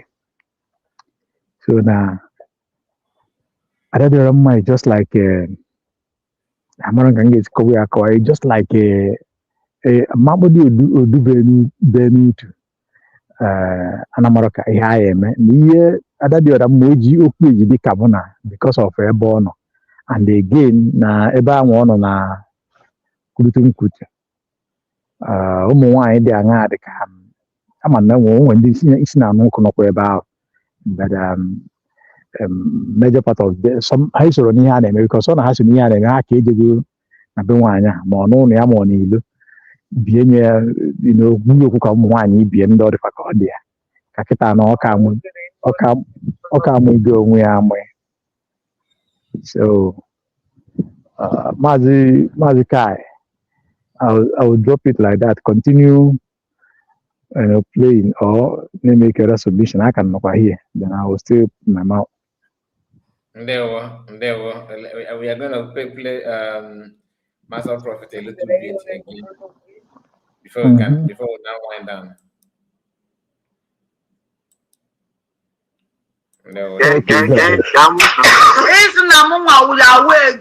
Achọrọ ha ịkwada Nnamdi Kanu.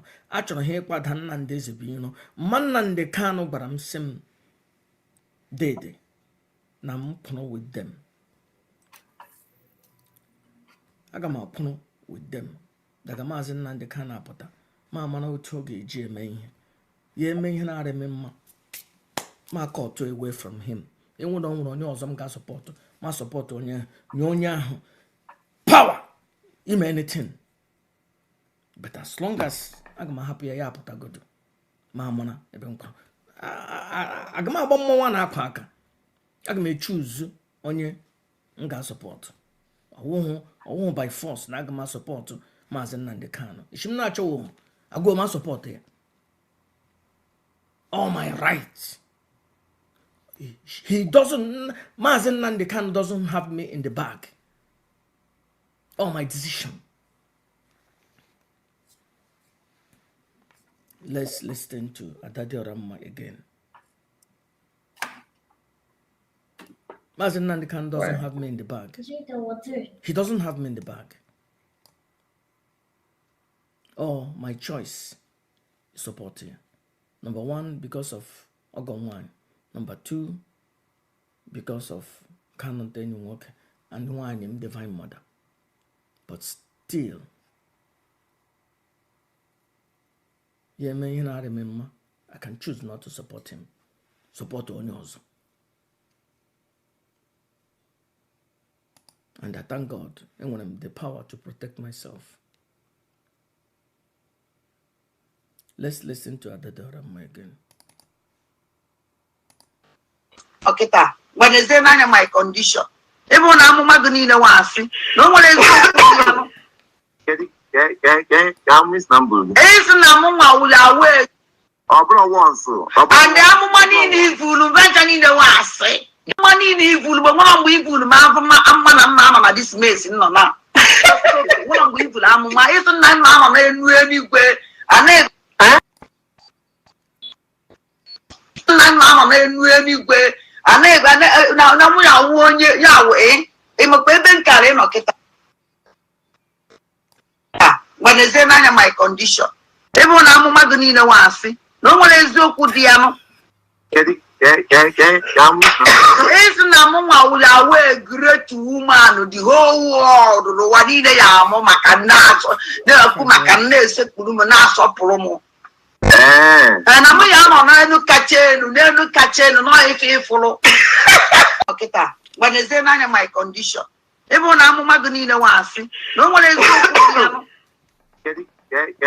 so Miss number. It's Namuma will away. Once. And the money in full venture in the was. Because now money in full, we will mamma this mess in no now. One we will amuma isn't nine mamma anywhere. And nine mamma anywhere. And now we are 1 year Yahweh. In a baby carry market. When is there my condition? Everyone I'm magani no one. No one is so good. So my people, I'm gonna end it here later because this voice is not new to us. We all know this voice, right? But all funny. Each time you listen to this woman, you can see that you are not talking to a human being. She's not normal. Ocean must because make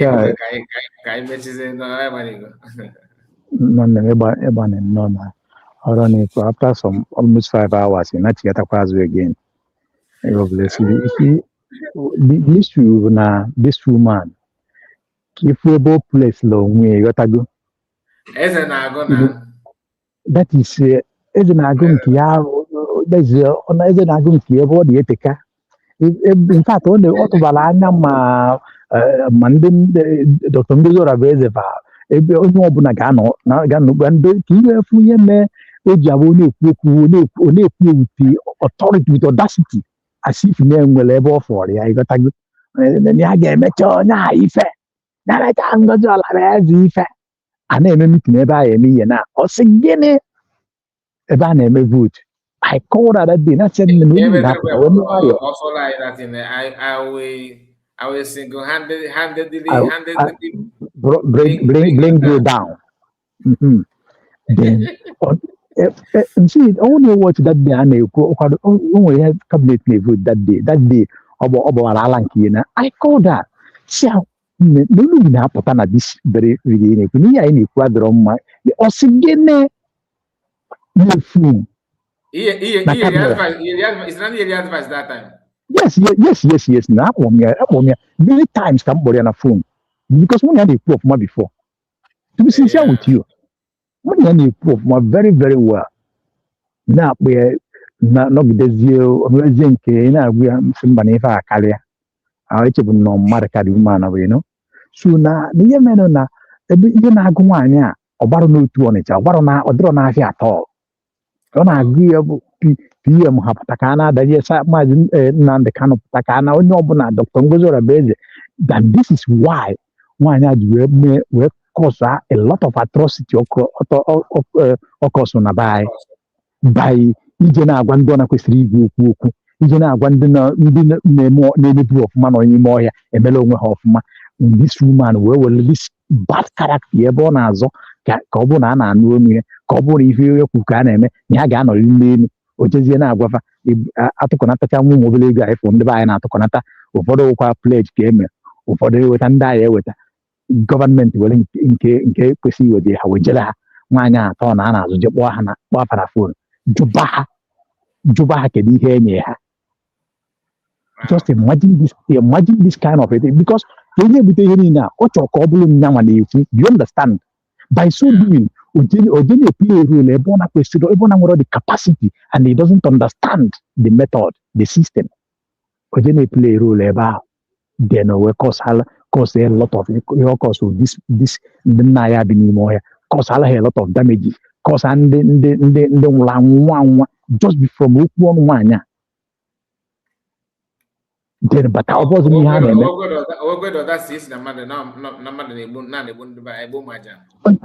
of course ịma it's because na people respond to that because I believe na some people agbachie nkịtị because of ọ bụrụ na atụchasịrị aja dị n'akwa onye yi akwa ya agba ọtọ ịghọta ga ọ ga-emetụta ebe ọ na-kwesịrị imetụ if not ọ bụrụ na ndị mmadụ amara ihe a ga-ekwu maka ya because this woman really this woman adadịọra mma o mere alụkwụ nwa ihe ka m gwa gị eziokwu ihe ọbara data woman wụfugo turu udufie turu ọnụ ya turu anya ukwu ya turu aghụghọ ya ọbara data woman kwafugo abụrụ ihe eji ọnụ ekwu on a very critical situation ihe data woman mego damage is so great na this very particular journey for ndị na-egi ntị da anya because somebody like me once in video fano na ọ dara etu o si wee dabanye mkpọ onye niile mkpọ ya kpọ afọ na nwaanyị a na ebe ị na-adị ya ka ị dọpụta ya ịkpachala anya ọdọrọ gị nwa adọrọ donye ya n'ime ekwensu mgbe gị na mfe aka fewiri ya and a lot of people nwekwara ya like that so the woman mere alụ dị egwu all this problem okay Maazị Kai on nwere video you play I forgot how you play it but na however o nwere to do with ọ sị ndị mmadụ ha fall back o nwere video nche connect ya na one of the program ime ekwu okwu ya mana connect to ya say that ọ sị ọ kpọrọ ndị mmadụ to fall back now the same back ahụ ọ fall ọ gwala oge nkere egwu gwala onye nke egwu at the end of the day kedu ebe ọ nọ ruo today anyị nọ na ya kedu ebe ọ nọzi na ya n'ime ihe niile anwa n'owe o nwere ofu mkpụrụ ebe ọ nọ to show you that this woman is a catastrophe.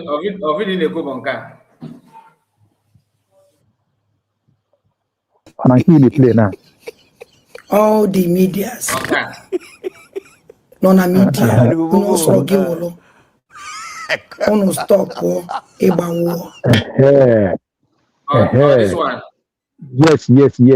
Ebe jebe na-ezi abata obi ezi jee izi dị ezi o mechara sị na ya chetara ịmago ebe ọ na-achọkọ esi ya bikos ọ mana ihe okwu Maazị Kai egechara m datie na wee believe ya na that woman mana ihe ọkwefu voice ahụ nwaanyị ahụ mana ihe ahụ AI o nwe idea ọfụma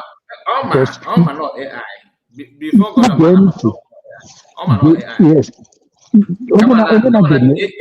AI is the bani for your show. Yes, yes.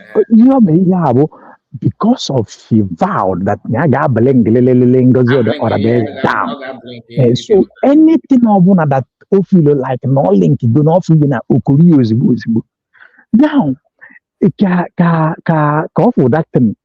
Oh my love, because he gain and what you believe at the message. Oh, what you have on the north yard, she was finding a way to connect it.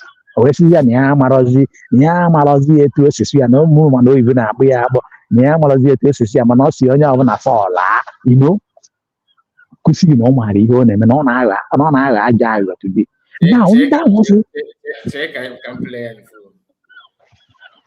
okay Abato Biesimuwa, all the medias non media uno srogi wolo uno stop eba wo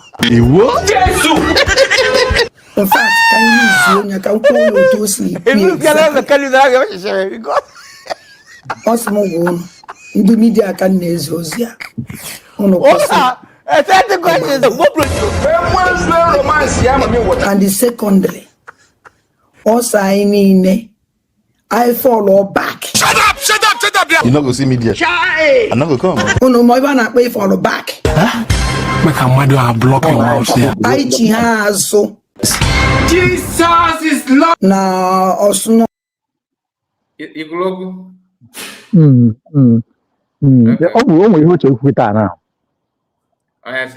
Oh, whatever. Emano Yibo and a shmi can I water. But I even my own no sequel. I follow back. Nah, this is plain. If you want to say something, say it. Don't dance around like somebody who has boil under his tie. Manivo Kunu, no sequel.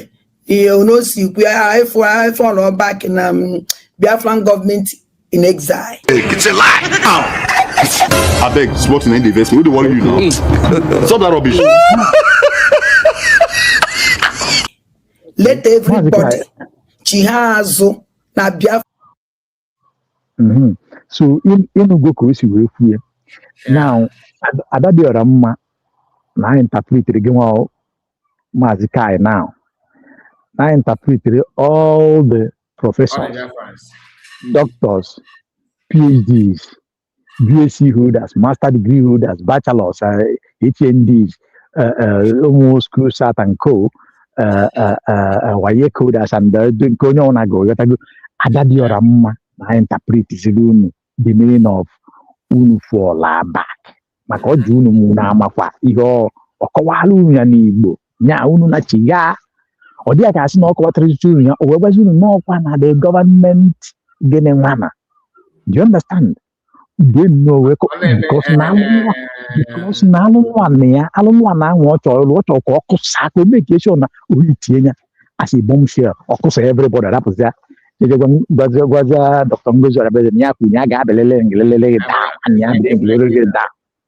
Do you understand? It is only a devil, it is only a demon. It is only a devil incarnation we do that kind of a thing. Because now, Mazika, you watch difference. About I watch na lati Finland. Come go use Mbana Finland. If you can see like just young man now we are need to even Kanyana Sonia Barawa Haneji Ajembao Nambo Batana Nafa na ha organize the announce na one of you we work on those. I called her, said, Narapia, you got to go about because she was agitating. You got to go, which after then on Shulu Bajani on the Baswa Kamdas, if no, you no chaplet in the Muslim coma. Actually, no cross and the monk, on the Reverend Father San Amo, I wouldn't cross any who come go is you can know I have so. It's another thing. Then if you see them now, white out, but that they not be able to bear. In fact, and I was believing that. You know, I'm mad a new card. One go and watch that video back. mgbe e nyere ada dị ọra mma ID kaadị ọ gbara ude egwu ma mara na ọgbagokwe ude egwu akpesipụta na ọ dị ya ka okwe dị ekwe ọ na-azụ ọka ka na-atụ mpem ka o nwere kele ya na-akpọ ya mpem ihe ụmụ nwaanyị na-ada atụba ịghọtago ụmụ nwoke na-azụ ọka ụmụ nwaanyị na-ehe ọ na-atụ mechasị sere ihe ọ tụrụ ọsọrọ na ndị midia ga-eseta ya o wee ihe na nke fonu nke nye mmadụ si anya se ihe ihe resiv dịkwa kaadị ada dị ọra mma ka m na-agba gị ife a na-ekwu wee na-aṅụrị nwegide aṅụrị na onwe na kaadị a nwechasịa ihe ndị wee na-ekwu ya because of ndị a na-ege ntị ebe ọ na-akpọ USB afọ ọ na-akpụ ya because of ihe ọ na-ekwu maka kaadị ya ọ na-ekwu mana onye a wee gbakarịchala egwu that day gbakarịcha ọṅụ just like na ka eridiklia ihe a eridiklia this our new nation USB a na-enwe aṅụrị na-eme ihe na onye ada dị ọra mma karị nke onye ọwụwa ịma onye her voice na-echo more than the microphone in that very hall that very particular day. Go and watch it back. Today, I don't know how much now. Well, because they are not trying to convince you, you could deceive, not could deceive some people, some gullibles that na declaration. No, because you are not checkwazi. Go back to be better. Imagine na the kind of water. Go to Mukazia, another declaration. How possible on this earth? Can do because were possible on this earth.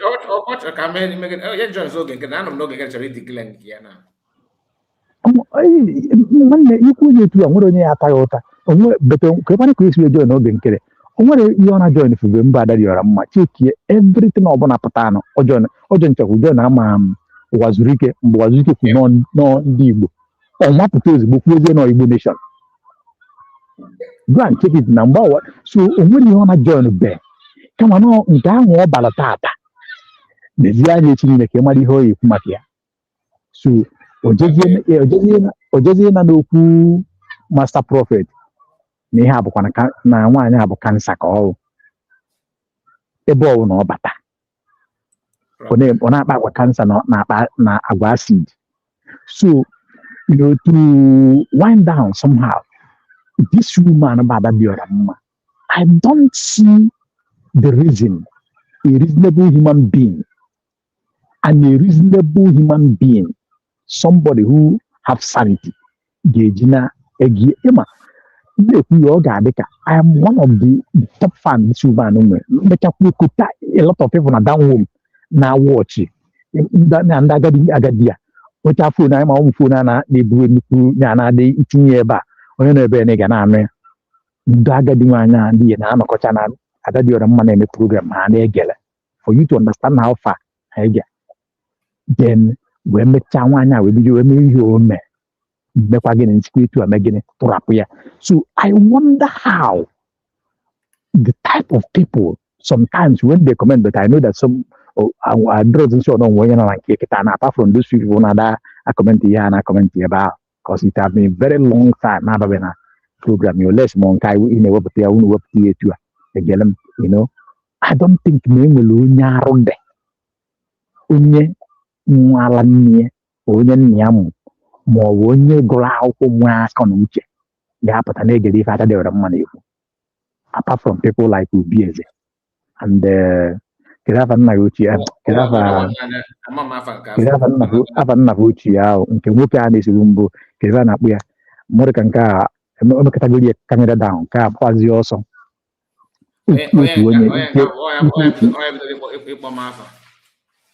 okay nke otu onye amara m the funny thing bụ na mmadụ na-aba asị na Ubieze na America ama m America ebe Ubieze na ịma na isi America ọ ịma na US ka ọ nọ na Mexico ma ọ mebi ọ nọ n'ụmụ ihe South America ma ụmụ ihe ụmụ island ajụgasị na ụmụ Latin America ụmụ ngwongwo na ngwongwo ebe esi emegasị ụmụ ihe ọpụta ọkụ this goddess will buy for some places also maybe get on the US. Okay, Minnesota ha na ndị ochie.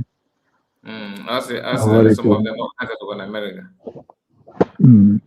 So mago ndị ahịa nọ na n'ebe ụmụazụ ọnọdụ kibia n'Europe ndị anọ gasị n'azụ obodo n'Europe ndị anọgasị ma Balkan city ma ụmụ Eastern Europe eju ahụ sị na ha na Europe ịghọtago ya mana ebe m asị akpọpe vidiyo ebe a nọ ya nwanne ọ kaghị mma na ije ebe a na-ekpo ntụ na village je nọrọ na ebe ahụ ịghọtago so ndị a na-egie ntị ahụ I don't believe, and Mazika, you see, sometimes though that now some people refuse to grow or advance with as the days advance or proceed, some people refuse to. If not, when I think about 2024 down, how the tempo was, how some people were highly respected, comment, before Hana Pota, even at the good Jinjimonia, everybody today, those people, on a hammer, I don't know their feelings. Therefore, I don't know their feelings about Adadi or Ramma and likes. There is their feelings about them. Na deceive, Madeka Adadi or Ramma, Madeka Ogenkere, Madeka Sonia Barawa, Madeka Success Meke, Madeka Bam Bam Baga, my mom Madawa, that deceive those people. I don't know what will be their feelings towards them. Looking at what have happened after the declaration. That's at that time, let me see that maybe some of them could not understand the situation. They could not comprehend very well, but now I'm a goal because now Nkiba Azwa, Vijinaka, Ejugebwenenia, Moyana Brombu, Moya pretend the Yamara, Ketawata was a car, if you so you believe in Nonya Magulu. Now, however, Kedika, you see and jelly this type of people, Ndago Goreha, the Manda deceive and on ground, Mamma Bagara, no memory, this and that. Na Adadi or Ramman, then I need no home Wajana, Jane, and a Chebeha, and Chebeha, or who need Jagoria, or women and no Jagoria, where the set star, then ending called the Chebehan and half Yoko, Kedikanda for now. With this current situation, that is my question to them. So, on that note, Adadi or Ramma and all her cohort. When I said all her cohort, I mean both my fallback group, all the fallback group and then this in here, my chataha, Ndana for Mandada for Yamania, all of them put together, they are all the same people. They are all the same cancers that make the situation what it is. On the program, today, Mazikai, about that man, Emma, I thank God that now, when I go through social media, I saw that now. Which man? One of the part of this program about that man in Calcutta police that guy they can heal in Yalose. That guy they can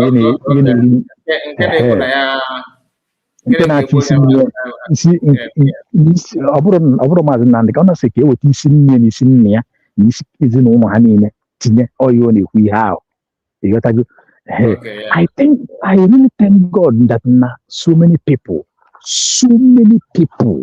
over 90, 95, 98% of the people, not only Biafrans, both non-Biafrans. When I talk non-Biafrans, I'm not talking about the interland. I'm not talking about the South people. I'm talking about both the Yoruba, both in Dausa. So we condemn that man. For you to understand what I mean, I so much thank God that now people are very furious. I thought that I was angry, but I came to understand that now you are that they will be safe. Oh, when you were concerning that man. So I so much thank God about that, and that is what it's supposed to be. So, Mazikai, thank you for this wonderful program. And let me use this opportunity to plead to Biafrans, all of us. Ndị Igbo say that na onye jekata, okay, akwụkwọ nsọ si na onye jekata n'anya n'azụ ọ ejezighị nke o ji eje ana n'iyi ndị Igbo kwukwu ya n'okwu na eje kata o ji mmebe ọ na-eje na nke o ji eje narị ya n'iyi. So all we need to do, it might sound difficult. Of course now. When I am then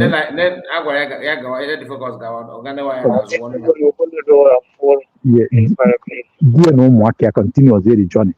So that is a very good, that is a very good one. You got to go to Nihaine. You got to go. So dear friends, it is very, very advisable and it is very, very obvious that we will never relent on the journey that we have embarked and almost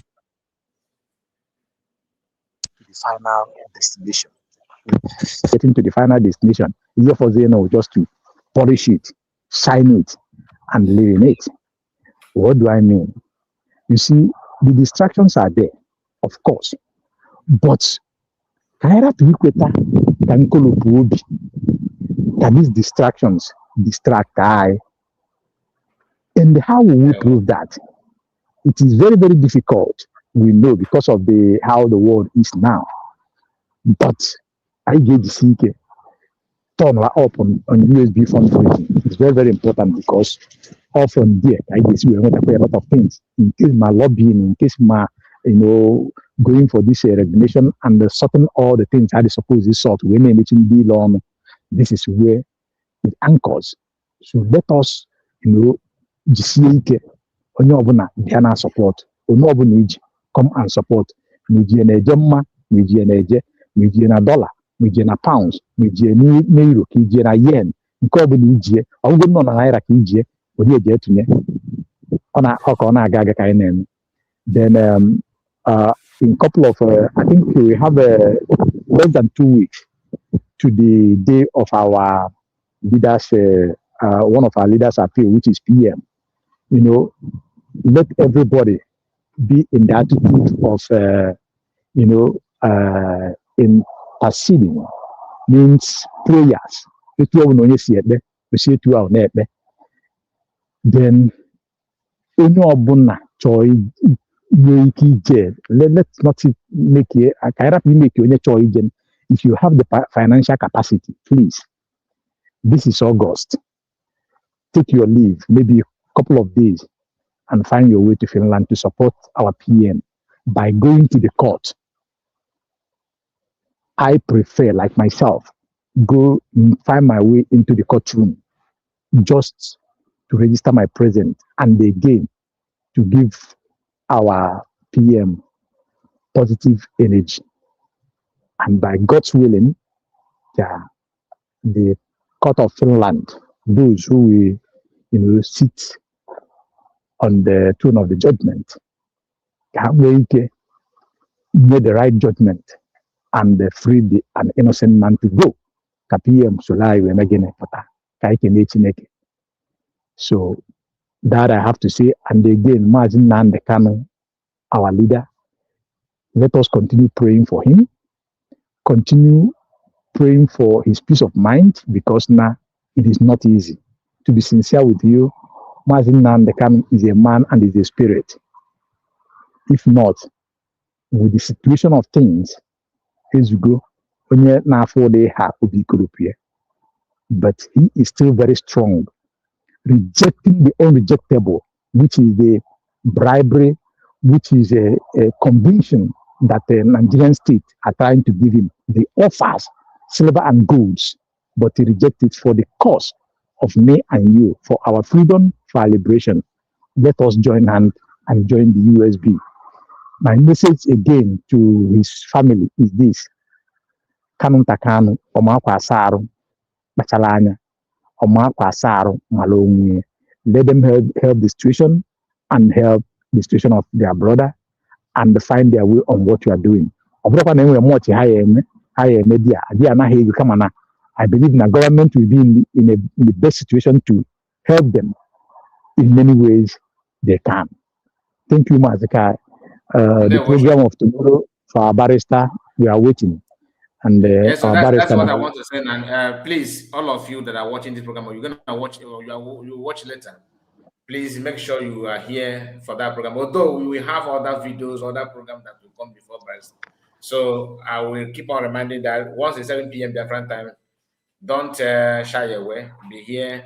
And if you have questions for Barrister, you want to Barrister to tell you what to do, anything that has to do with legal issue, although we have the topic already, he already sent the topic for the program, which of course I will schedule the program and make it known to you. So just be here, Barrister. Well, there's no way you join Barrister and you will not pick something to go. It's not possible. Thank you so much, Ocean Master. Yeah. And somebody just said that that's Ernest. Ernest is saying that, Mars, do you know that Bianca has been called for query because she cannot deliver? Okay, beautiful. Should I cry? Mazikai, only the how said na Aburum nke abụrụ talansole mbụ according by okwu Igbo, and it is not unexpected, it is expected, because now for you to know that it is unexpected is this: go and check the history of those who have served in the Bay. I'm talking about the Biafrans who have served this government of Nigeria in one capacity or the other against their own people. Go and check all their histories. Just go and check all their histories, how they end up. They end up being disgraced themselves. Some of them are not going to hire. That is what it is, because they have used you on that purpose, actually. And let them just throw her to prison. Exactly. She cannot deliver, and it's not good for the government. Government cannot just waste their resources.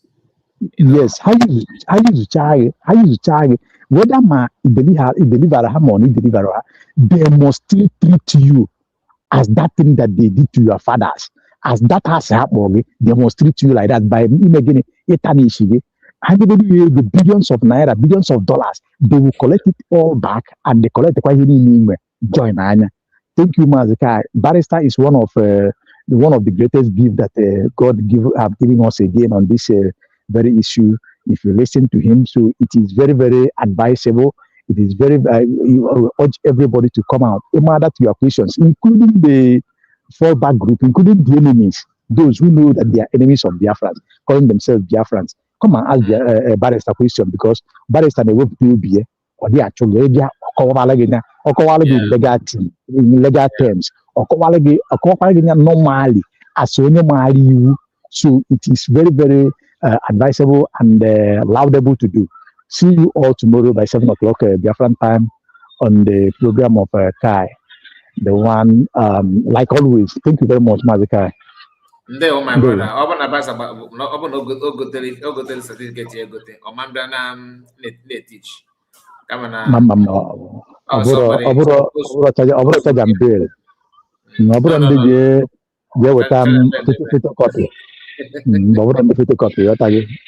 Barrister. My name. Thank you, my brother. Thank you so much. Thank you. Yeah,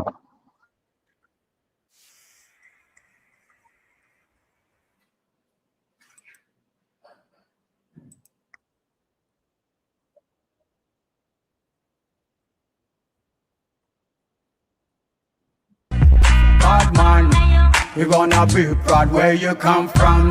Send him message across the nation. Tell you all the children of rising sun.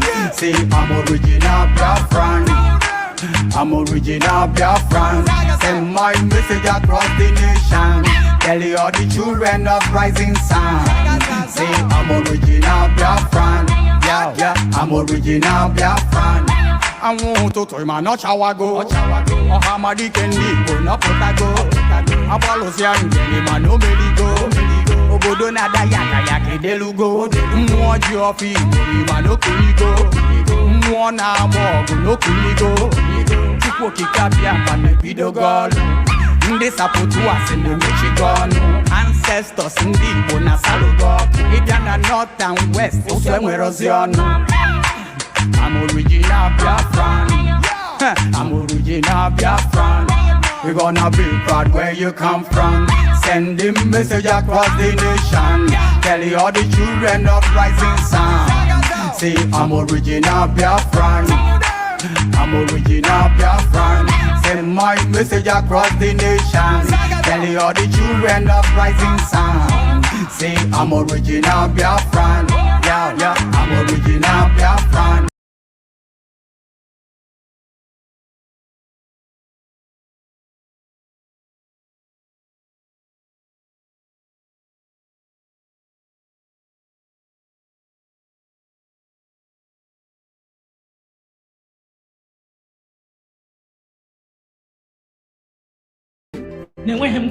This is my thesis, documented, supervised by professors. This is a research that took me 4 solid years to research about Nigeria and the solution for Nigeria. And the solution is, ladies and gentlemen, only can walk. There is no amount of prayer in Nigeria. If Nigeria ever works, I am saying this publicly. Let the university that gave me my certificate and degree, I graduated with first class honors, let them withdraw it. I will tear my document, I will tear my certificate if Nigeria works, because it will prove. This is my thesis, documented, supervised by professors. This is a research that took me 4 solid years to research about Nigeria and the solution for Nigeria. And the solution is, ladies and gentlemen, only can walk. There is no amount of prayer, no amount of government, no amount. We are in a diplomatic hostage. Diplomatic hostage. Okay, so this is 55 pages document in total. The document is all about Nigeria can never work. The only man that documented 49 pages.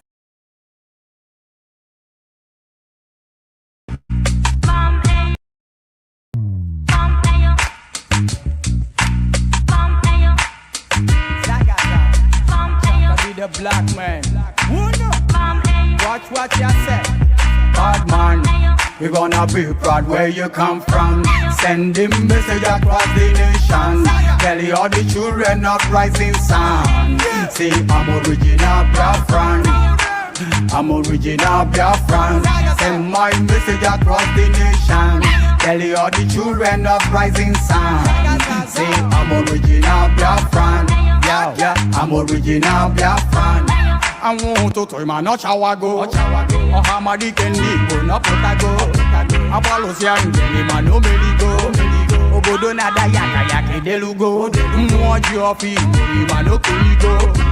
Mwana mo no kuligo. Chupo kikapia man pido gol. Nde saputu asene Michigan. Ancestors ndi Igbo na salugo. Ibia na north and west, oswe erosion.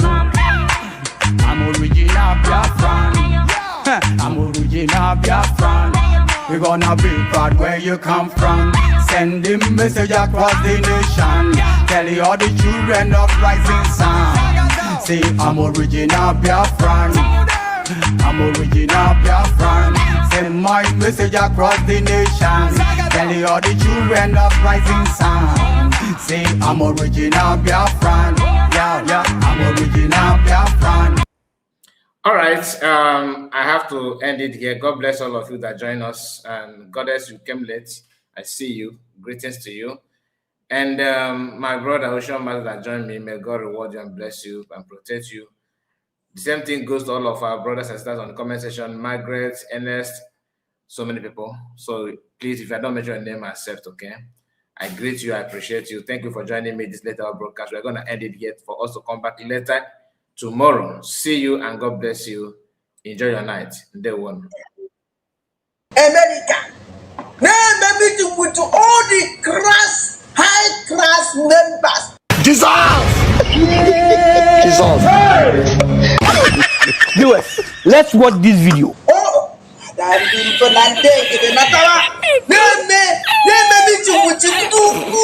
Come and smoke, Gary. Let me see. On the fire, you there. The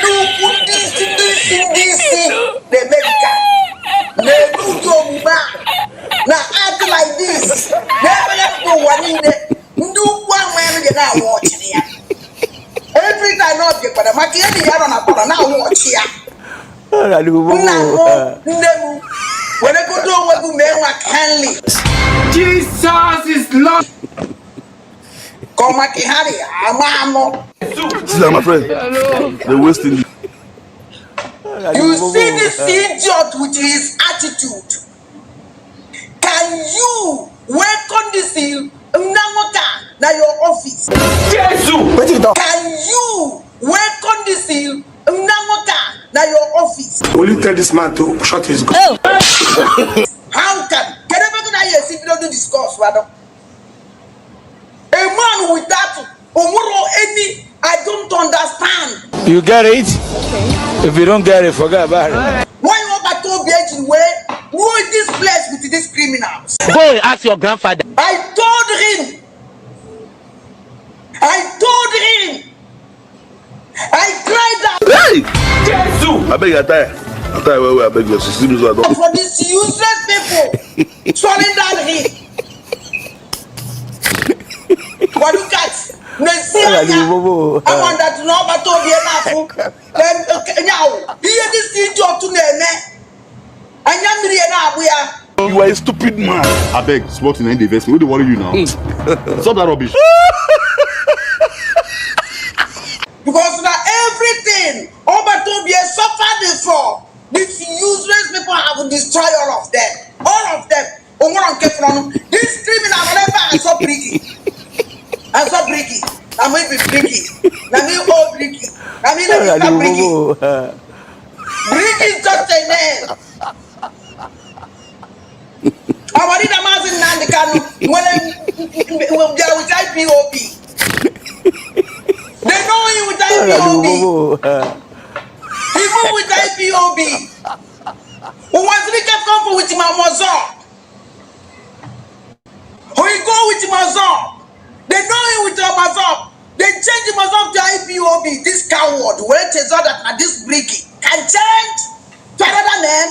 Let the poor breathe. Don't suffocate them.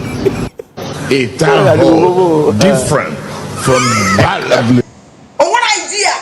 Do you see how coward some people used to be? Think. Use your brain. You're doing something with the most intelligent people in this world. What? Don't focus on one thing. Just a name. A country they change their name. A country. Almost a country changes their name. Ghana change the name. Ghana won't get a governance of it before. Ghana was in the whole world. No, who's a common name? My sisters and brother. Come on. Everybody with the Biafra. Can this man never went away? That may be breaking. That may register breaking. Oh, there's two. Oh my God. I don't come by any map of Topia. Just enter inside him. No one want nobody in I will enter inside him. Shut up, you know if you do. Whatever my own brain, that's never going to come up in this world. To be sincere, within 1 second, nobody will hear about them. So, what is going on? Politicking or the political game. Politicking or the political game. No, this is an amount of sleep. That we do. So please, we still have high hope. Within 1 second. That they will not fall too cheap to support the terrorist country. Because if they do, that means they don't practice what they preach. And know how the system works. Remember America, they are Maradona as well. They know how to play the politicking or the political game. Man, this guy can't play that big. It's a lie. That we do. So please, we still have high hope coming from Washington, D.C. And I also want to use this opportunity to let Biafra know that very soon we have a more serious meeting and engagement. You see? We'll be having in Washington. You see? How we deceive them again?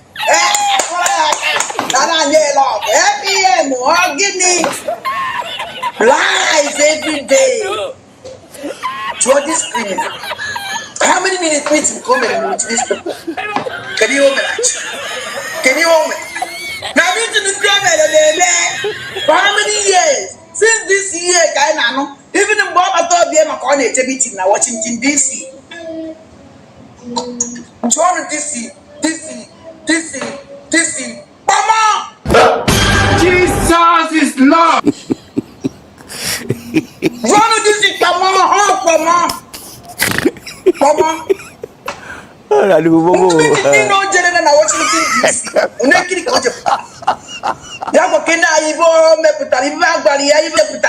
Hey, if you are on social media, the only thing not on social media money.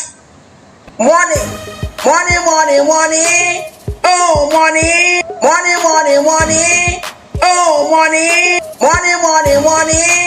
Oh, money is what we do get. You're not gonna see me there. I'm not gonna come. But they say, Nanya, it's not everything will be on social media. We don't even care. The only thing we need is action. How can you done the country that in Washington DC series of meeting every time? Your land is under siege. In only one community, only one town, or Kigwe town came with over 50 armored tanks. Jesus! Caterpillar machine, armored tank, every chair. With all the terrorists. Group like the Nigeria group. You be mumu. 70 years old man. Nigeria mean for all these governors and senators. Now mind the life of indigenous of Kigwe, you don't even care. What a useless man. Call a criminal Alazaya. If I was social media wine on yesterday night, I just to watch this man. Oh, when I'm with the wine, okay. Even this man was all job, yeah. Oh, yeah, meet his own bad and the war. Let the poor breathe. Don't suffocate them. Fake idiot. Somebody do useless in life.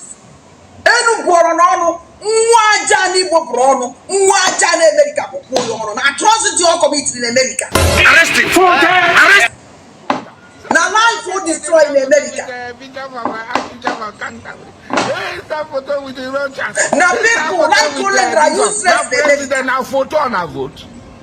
The president is now a just watching this useless time. Photo, not be juju be that. Hey, Jesus Christ of Nazareth. Man. Sorry.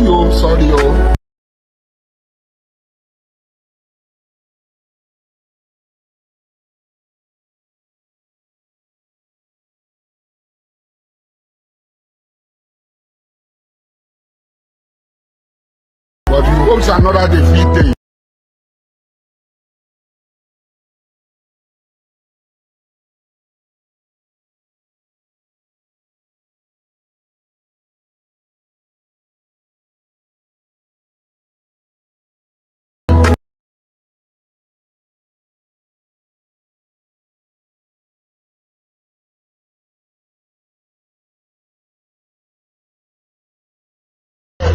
Wanna pour me water?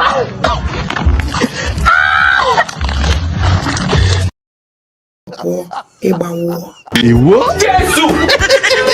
In fact, can you call you to sleep? The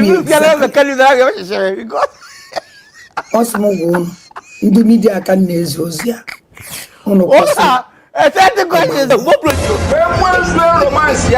And the secondary, also I mean, I follow back. Shut up! You're not gonna see me there. I'm not gonna come. Oh no, my one I pay follow back. Make a mother and block your mouth there. I has so. Jesus is Lord. Now, also no, where Emano Ibo and a Shmi can water. You be mumu. Man, I even my no sequel. I follow back. Nah, this is plain. If you want to say something, say it. Don't dance around like somebody who has boil under his thighs. Manivo Kunu, Onosi Queer, Onosi Queer, I follow back in Biafran government in exile. It's a lie. I beg, sport in the investment. Who do worry you now? Stop that rubbish. Let everybody, Chihazo, na Biafran government in exile. Wanna pour me water? Water? Got my head a buzz. Pour me water. And onyo une Chihazo, na Biafran government in exile, I will Biafra ko nacho. I don't tire. I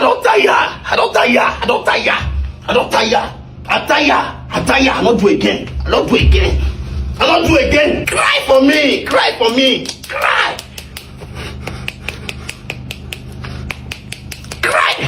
me. Make I use your tear my piano. Onya amazikwa ibe ọ na-achọ. And also mugba all the medias. Onya akalizikwe na-ele ya asị. Also mugba all the medias. Onya akalizikwe na-ele ya asị. Thunder fire you there. Onya akalizikwe na-ele ya asị. Will you tell this man to shut his mouth? Osi. Remember from the beginning and foundation of Biafra Republic government in exile, when our Lord Jesus Christ said, in the beginning, from the beginning, he was there with our God. Remember from the beginning and foundation of Biafra Republic government in exile, Thunder fire you. When government approved primary school for you, where you did, where you not go on that time? I don't know. You don't know. You're clear. Elias and the others. No, we go to Naya.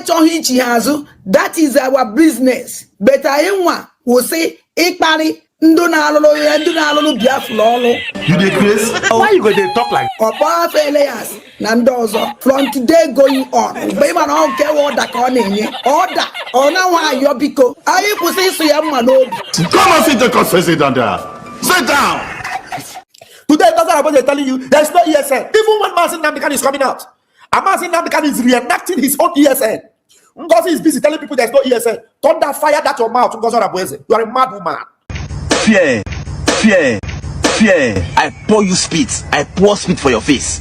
Because if I not pour spit for your face today, tomorrow you go still pour me spit. You know understand? Look, if Masin Namdekan say there is ESN, there is ESN. Cry for me. Cry for me.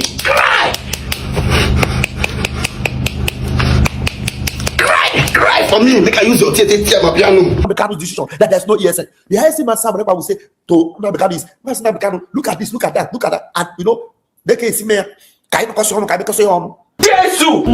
understand? You can never tell Masin Namdekan that there's no ESN. That's why you know that these bastards, Ngozi is a bastard, OKK is a bastard, they will all collapse. Fear. Because if I not pour spit for your face today, tomorrow you go still pour me spit. You know understand? And anything I tell you, it doesn't bounce. It doesn't bounce. It's a lie. I am the Amo Vera. And I am the egg man. You are a stupid man. I beg, sport in the investment. Who do worry you now? Stop that rubbish. And then one of my brothers said, no, Akwada Lolo go. How can I love? Shameless, pathetic bastards. Make a mother block your mouth there. I am the egg man. I'm telling you, hey! Jesus! I beg you, I beg you, I don't. Thunder fire you there. Shameless idiots. Cry for me. Cry for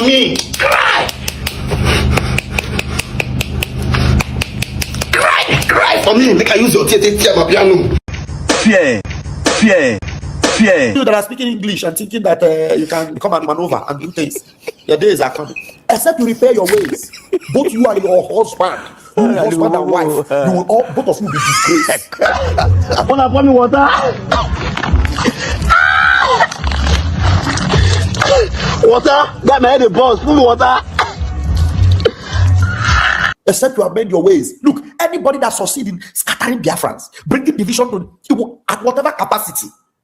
At whatever capacity you find yourself, one thing you must never do is divide the house. If you are found to divide the house, I bet you I will raise up a voice against you. I will break egg on your head. I got the advice from a madman. So this information is going to the latest husband and wife that are doing their own rigmarole, speaking English up and down. Go and amend your ways. If I remember you,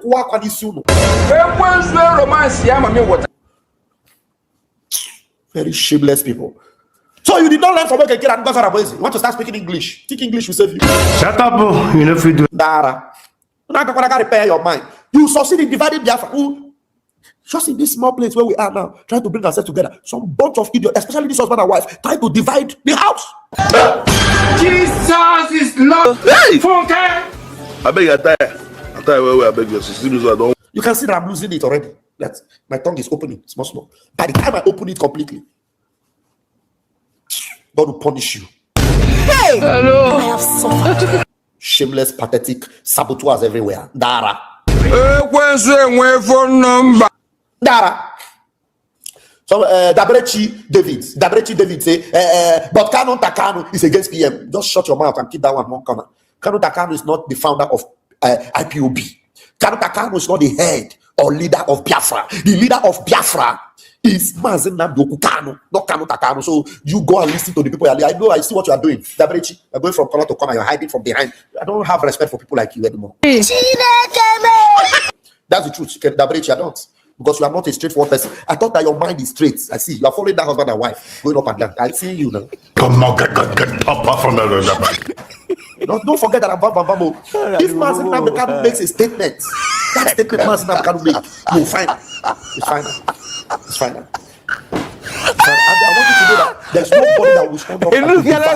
The reason why there was BLA, you all know it, is because ESN was kidnapped and they plan to ruin ESN. That's why we had BLA. Hello. And now the same crop of men are now coming to give you a press briefing. You have another person. Another person anyway. If Igwe Butuso says that he's ESN, the same Igwe Butuso that is BLA, he tells his ESN, are you going to come out and say, no, Igwe Butuso, you are BLA, you are not ESN? Will you keep quiet? Some of you don't have sense. Is Igwe Butuso, is he responding to Kanu Takanu? That's what some of you will not fix. Be very, very solid with your decision and be sure where you are. Hey! Hello! I have suffered. Order. No order from DSS dungeon. The reason for us not taking order anymore from the DSS dungeon is to... Same way you listen to that message from the beginning. We are not taking orders from DSS dungeon. How do we hear of this? From Nigerian prison. We are not taking order from Finland prison. The reason for that is to protect those our leaders. I got the advice from a madman. To protect Mazen Namdoku from prison, to protect Mazen Namdoku from prison. So any order that is coming out from prison now, from Finland and from Nigeria, from these leaders, we are not taking that order. Fear, I pour you spit. I pour spit for your face. Because if I not pour spit for your face today, tomorrow you go still pour me spit. You know understand? Again, forever. They will be dead and gone inside prison because everything we will use their name to do will implicate them. So we are not taking orders from them in prison. We've got our leader. We want our leader to be safe. We want to exonerate our leader from anything that Biafrans will be doing for his own best interest. So anything that we shall be doing going forward in 2025, 2026, 2027, or till Biafra comes, as far as our leaders are in prison, we will not tag their name. We will not put that they are the one giving the order, or they said this, or they directed this. It is for their own good. It is to keep them away, because if we put their names, it will be used against them. So for all of you that are using our leader's name, Simon Ekpa name, Mazen Namdoku name, and then you say he is giving order, he's telling you to come and do this, telling you to come and do this, desist from it. And all of you that are trying to follow that a message that Emma and the rest of them are sending to you, you are digging the graves of our leaders that are in prison. it's a lie. I beg, smoking in the investment. What do worry you now? Stop that rubbish. Stop it, because you're going to implicate them the more. Somebody cannot be in prison and be the one giving you orders here. Any actions that Biafra people will be taking in Biafra land, you don't attach Mazi Nnamdi Kanu to it. Any action that Biafrans will be taking, BRGIO, Biafra Defense Forces, or Biafrans in the homeland, or any Biafran taken for Biafran quest, don't attach Mazi Simon Ekpa name to it, or Mazi Nnamdi Kanu. Hello. Don't tag their name to implicate them. Any action that Biafrans will be taking in Biafra land for the freedom of Biafra, the freedom of Mazi Nnamdi Kanu, and freedom of all prisoners of conscience, you don't bring Mazi Nnamdi Kanu to it. Now that now anybody in the China madam or Adam Benbanade Gidanya Snamana Gopo. A man you will in a go with you. Because Namana Gapo. I support nobody. I support nobody. Jesus is Lord. Hey! I beg you, I beg you, all the medias, non media. Uno soroge wolo, uno stop eba war. Hey! Hello! I have suffered. Do know, man do odo, Adandem Bonandeg, they don't support anybody. It's a lie.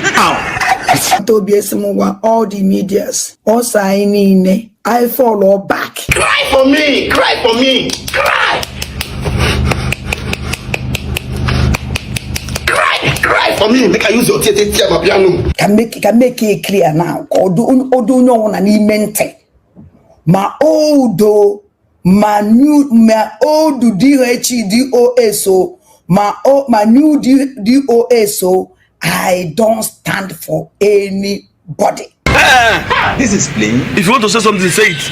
Don't dance around like somebody who has boil under his thighs. Oh no, my man, I pay for the back. I has so. I beg, smoking in the investment. What do worry you now? Stop that rubbish. Before I stand there for you people will show me if you know the capable na any bomuluzi more on Biafra land. Hello. I wouldn't in America take picture. I would buy in America. Wanna pour me water?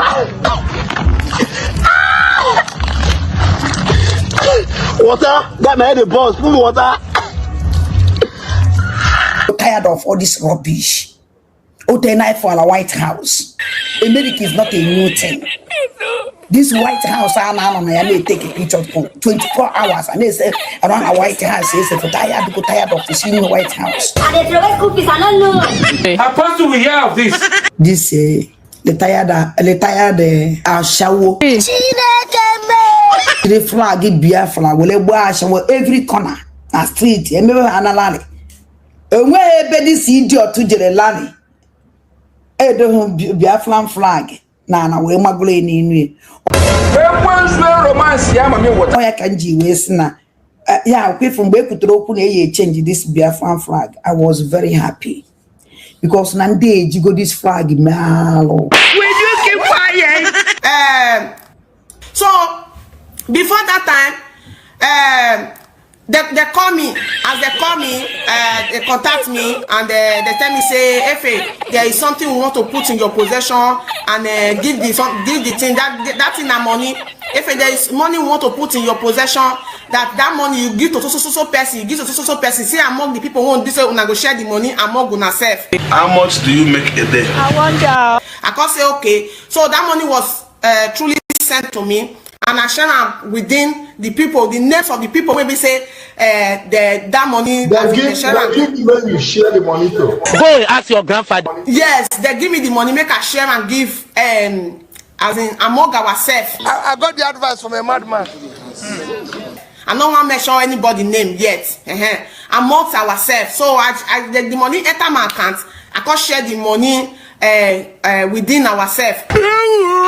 Hello.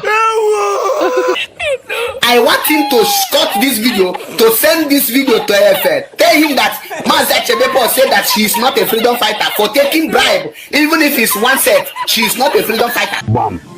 She know nothing. I want him to cut this video, send to Tony Mechuba to tell him that he is not a freedom fighter. He is just nothing but a bumfool. Jesus.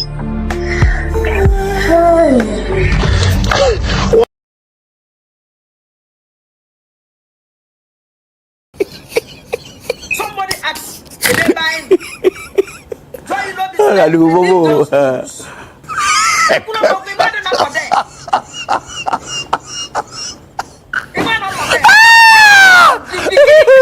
Look at the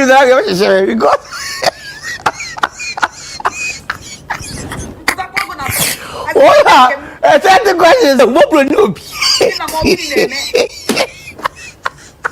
because you believe in a democracy. You want to make this is my new system. I just system I can't give before. You be mumu.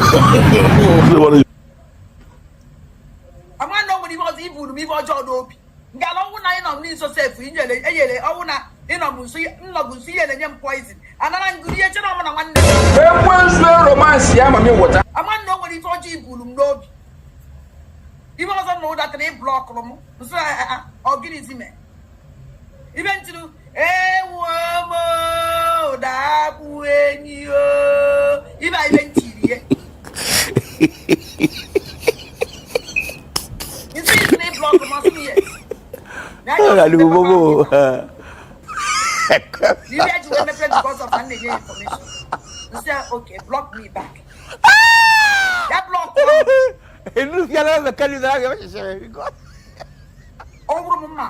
It's a lie.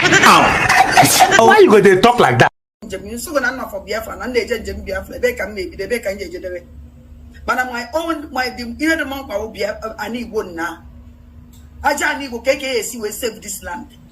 Because he is safe go to this land.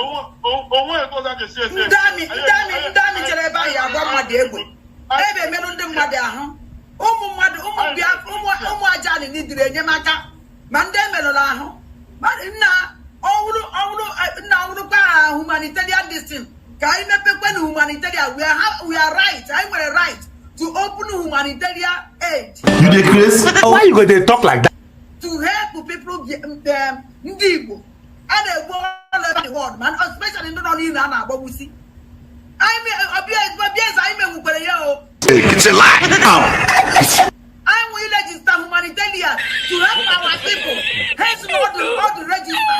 I will write a contribution to help our people at home.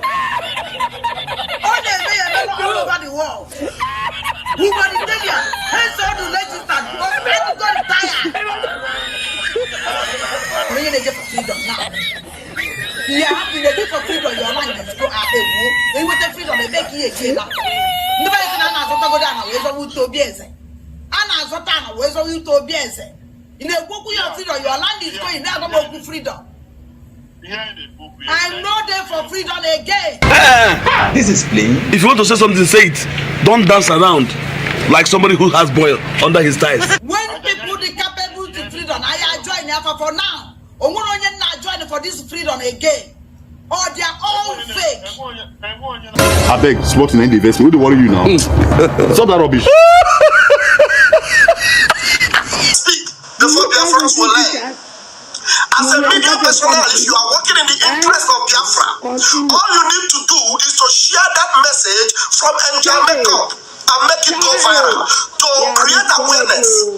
You don't talk like a drunkard, insulting people and making them feel that they don't know what they're doing. Stop it. You don't do such.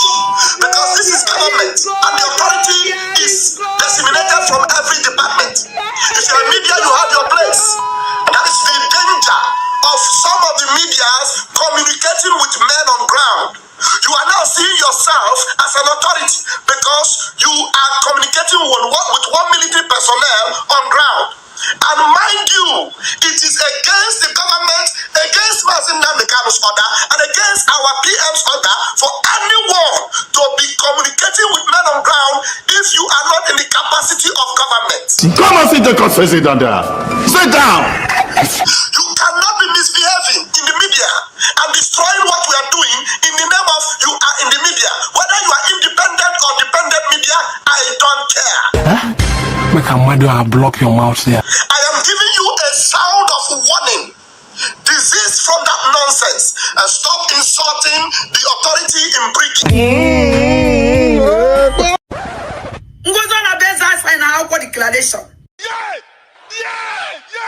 Ngozi Onabeze didn't sign a declaration paper. Shut up, yeah. Ngozi Onabeze man say, Yawo Putia, agent the copy. Thunder fire you. When government approve primary school for you, where you did, where you not go on that time? I don't know. You don't know. I go say I best signature. She didn't sign. Almost 1 year hand, that is the signature. Rich watch and cup of tea, oh, funny people. Rich watch and cup of tea. He went to prison. Today, he's gallivanting, he's shouting, Buhari, Buhari, Buhari. Ha! Oh, Mumu no too much.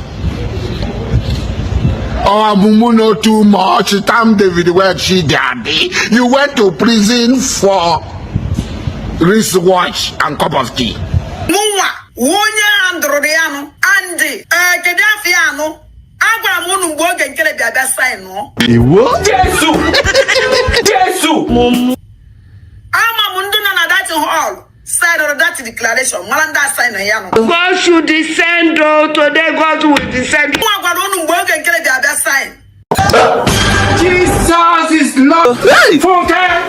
I beg you, I tell you, I beg you, so I don't. After declaration or declare or sign a ya. It's a lie. Or sign of the ya at all. It's your signature ya. Ngozi Onabeze didn't sign anything. Shut up, you know, free do. I'm out for meat. Anything saga. I'm out from it. Can we keep ourselves? Because that saga in Abba didn't name me and didn't name Cook, and then I walk with Abatobia.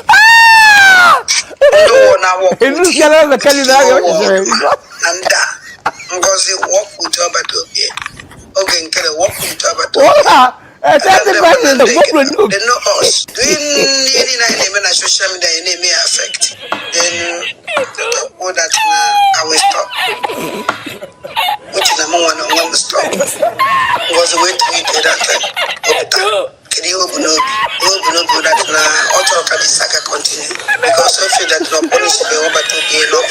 They are one of which to come back to be important so that all continue damage. You don't talk like a drunkard, insulting people and making them feel that they don't know what they're doing. Stop it. You don't do such.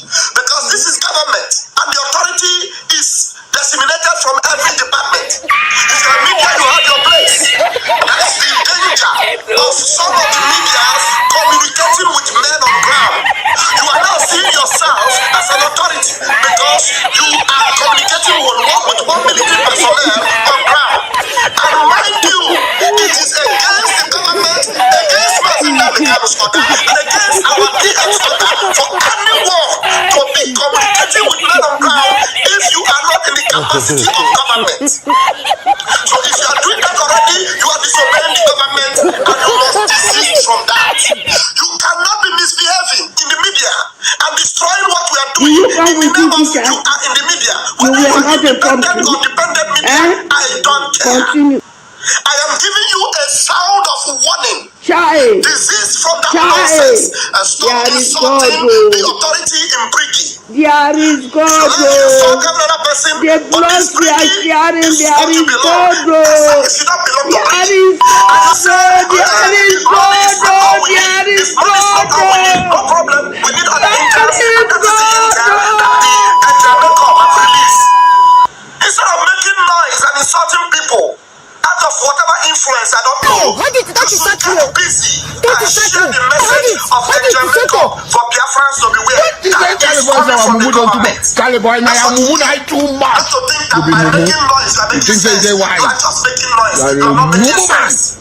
So please, advise yourself further and desist from such reckless behavior. Something way bad for this. To be forewarned is to be forearmed. They say Mumu done too much, Mumu done too much. You be Mumu, you call other people going forward. They never show you. Communicating with men on ground Nigeria is not for Zezani. Nigeria is not for Charlie Boy. Nigeria is not for Goodluck Jonathan. Nigeria is not for Alhaji Mujahid Okwakara Obiabal. It's not for us. The earlier we realize this, the earlier every one of you realize it, the better it will be for us. That Nigeria is not for us. All you need to do is how many times would they tell you before you know that Nigeria is not for you? Creating panic. Charlie Boy, Goodluck Jonathan. He wants to be America, we know. Who is America? Don't be small North Korea, they knock America, yeah. Knock America, yeah. When America don't do, America will know. Instead of you to do something for people, they build a magic school with our money. We are in a very critical situation, and if you want to solve this problem, you want to please others and displease us and displease yourself. Meanwhile, and you have the interest of Biafra in an interest of the people at heart, by making such noise and insulting with such way, God no make mistakes when he create me your man. And you say money is not make any mistake. By you making noise, now God can make me your man. Coming to talk, is he going to create more pencil? The earlier you learn to be who you are, the better it will be. Combat the enemies. Man know thyself. You don't know yourself. Now to get all the rulers and all the needed items to combat the enemies. Somebody has been away for 94 days. And if you cannot, post-president, this photo president. Nigeria president now photo. Everybody go post now photo with that. So our president is now photo with the photo with the Rogers. This now photo with this one. Now president now photo on a vote. Your president is now a picture. Photo. Not be juju be that. Hey, Jesus.